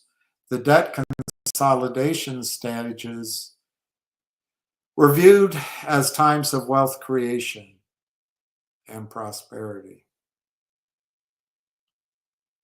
At the end of World War II, the US debt to GDP ratio was 120%. Between 1945 and 1980, the ratio dropped to 30%, which is when this bull market started. This was done through Truman, Kennedy, Johnson, Carter, and Eisenhower, Nixon, Ford. This was not done by reducing debt. It was done by growing the economy, which is what I think Trump is going to try to do. If you expand the denominator more quickly than the numerator, the ratio drops. Between 1980 and 1988, the ratio grew again under Ronald Reagan. President Reagan had a reputation as a fiscal conservative, but he was actually a big spender. And this is something I always got in arguments about. It was Carter who appointed Volcker, and Reagan spent money. When Reagan came in, the national debt was under $1 billion. I mean, under $1 trillion, under $1 trillion. To his credit, the money spent, he spent on the Navy, technology, and other defense technology. Also, Reagan won the Cold War. Well, I'd argue that Truman had something to do with it, Kennedy, I suppose Nixon. The Cold War was fought from the World War II to 1991. George H.W. Bush was president when the Soviet Union collapsed. Reagan was the decisive actor because his defense buildup convinced Gorbachev that Russia couldn't keep up with the US and needed to reform through glasnost and perestroika. And that led to the collapse of the Soviet state and the emergence of the Russian Federation. But the cost was high. US debt to GDP rose from 30% when Reagan took office to 53% when he left office. From there, the historic pattern would have called for a reduction in the ratio, which did not happen. The best that can be said is that George H.W. Bush and Bill Clinton kept it under control until the Popinjay George W. Bush came into office. It rose slightly to 56%, but did not surge. Then, when George W. Bush came into office, the ratio ran off the rails. And do you know a lot of women voted for George W. Bush because he was cuter? A lot of women, and I guess men, voted for George W. Bush because they thought it was George H.W. Bush. Swell. Anyway, under George W. Bush, the ratio went to 82%, which was still under 90%. And then it exploded under Folks, Barack Obama. The debt to GDP ratio reached 100% by the time Obama was finished in 2017. This trend continued under Trump, unfortunately, and Biden, unfortunately, and brings us to 124% today. There were wars during George W. Bush's time frame, the War on Terror, whatever that meant, the Iraq War, and the war in Afghanistan, and then U.S. support for wars in Ukraine, and the slaughter of Palestinian citizens in Israel. But the U.S. did not win any of these wars. At best, they were fought to a standstill. At worst, they ended in defeat. There was also wasteful spending, which had nothing to do with the wars. including pandemic relief, illegal immigration, and I don't personally like to call it the Green New Scam, but I think when the government tries to jumpstart industries, how do you know?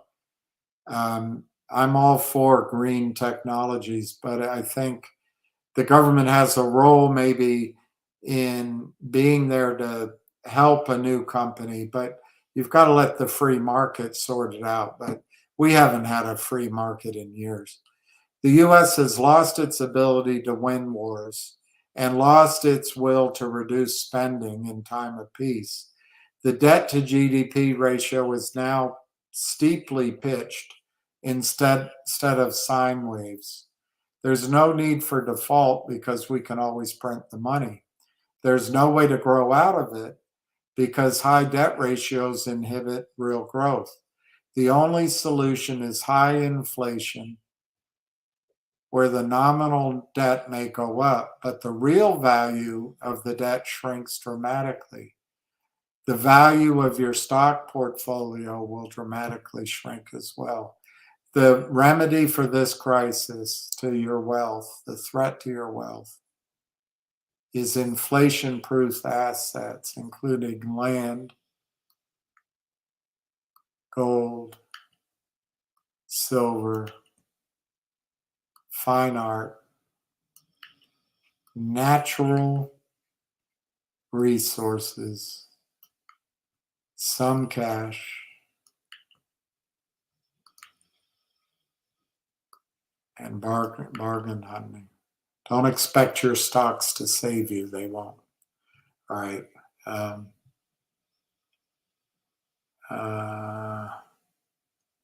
right, let's see how the stocks are doing.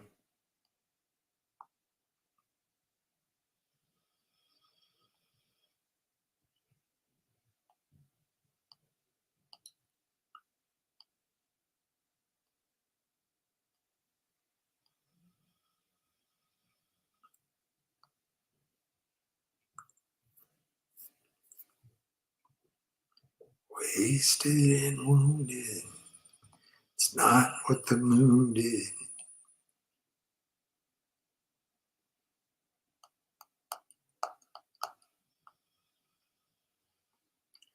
But it's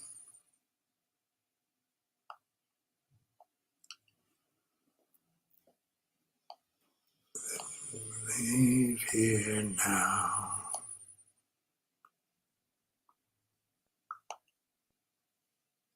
It ain't what the moon did. I got what I paid for now. See you tomorrow.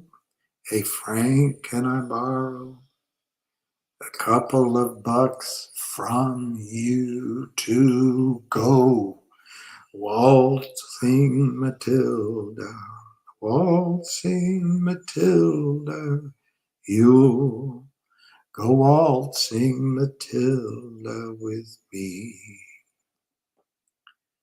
I'm an innocent victim of a blinded alley, and I'm tired of all these soldiers here. No one speaks English, and everything's broken, and my Stacy's are soaking wet. I didn't get that last line right. To go waltzing Matilda, waltzing Matilda, you'll go waltzing Matilda with me.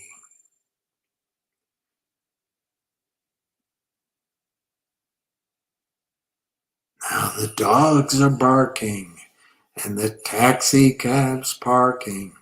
A lot they can do for me. I begged you to stab me. You tore my shirt open, and I'm down on my knees tonight. Old Bushmills, I staggered. You buried the dagger in your silhouette window light to go. Waltzing Matilda, so on.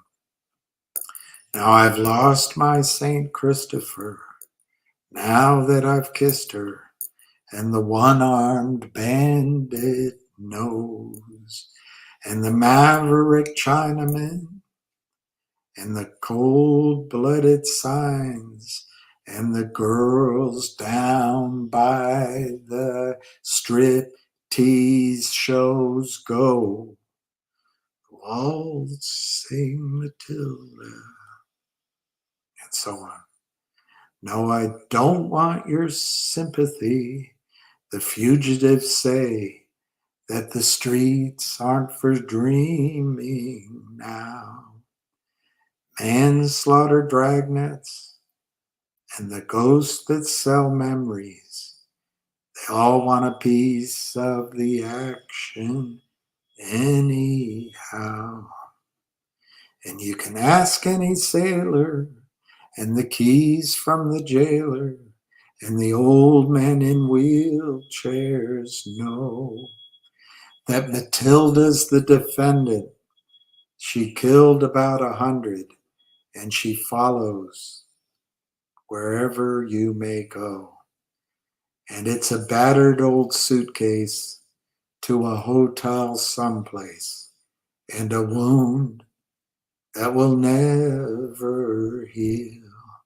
No prima donna, the perfume is on an old shirt that is stained with blood and whiskey. And good night to the street sweepers, the night watchmen, flame keepers, and good night, Matilda, too.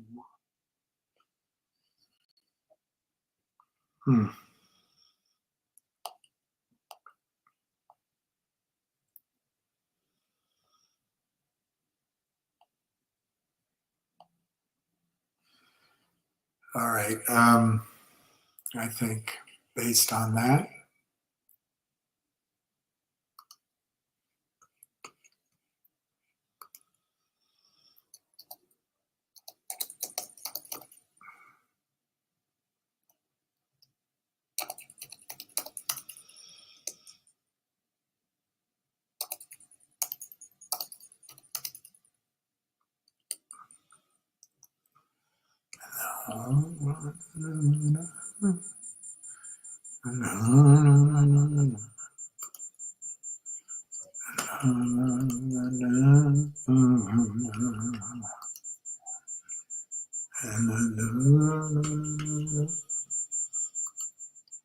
tore my shirt open, and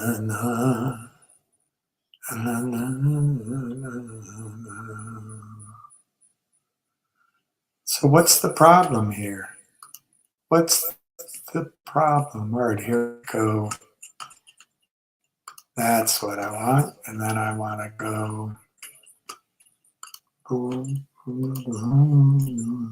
I know this will kill it, but you know what?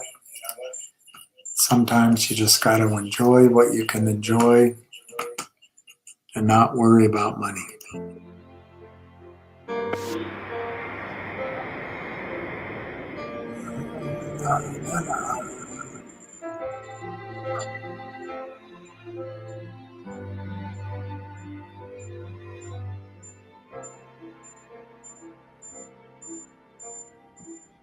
Wasted and wounded, it ain't what the moon did. God, what I paid for now. See you tomorrow. Hey Frank, can I borrow a couple of bucks from you to go waltzing Matilda, waltzing Matilda, you go waltzing Matilda with me. I'm an innocent victim of of a blinded alley, and I'm tired of all these soldiers here. No one speaks English and everything's broken, and my stasis are soaking wet.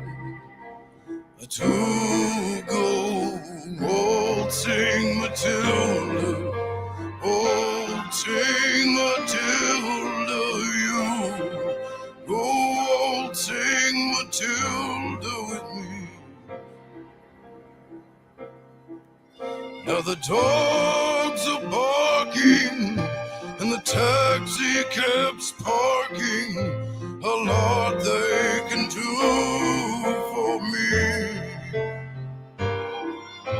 I begged you to stab me, you tore my shirt open, and I'm down on my knees tonight. Old Bushmills, I staggered, you buried the dagger, your silhouette window light. To go waltzing Matilda, waltzing Matilda, you go waltzing Matilda with me. Now I lost my St. Christopher, now that I've kissed her, and the one-armed bandit knows, and the maverick Chinaman in the cold-blooded signs, and the girls down by the striptease show. Waltzing Matilda, waltzing Matilda, you go waltzing Matilda with me. No, I don't want your sympathy. Fugitives say that the streets aren't for dreaming now. Manslaughter, dragnets, and the ghosts that sell memories. They want a piece of the action anyhow. Go waltzing Matilda, waltzing Matilda, you go waltzing Matilda with me. You can ask any sailor, and the keys from the jailer, and the old men in wheelchairs know that Matilda's the defendant. She killed about 100, and she follows wherever you may go. Waltzing Matilda, waltzing Matilda, you go waltzing Matilda with me. And it's a battered old suitcase to a hotel someplace, and a wound that will never heal. No prima donna, the perfume is on an old shirt that is stained with blood and whiskey. And good night to the street sweepers, the night watchmen, flame keepers, and good night, Matilda. Ooh.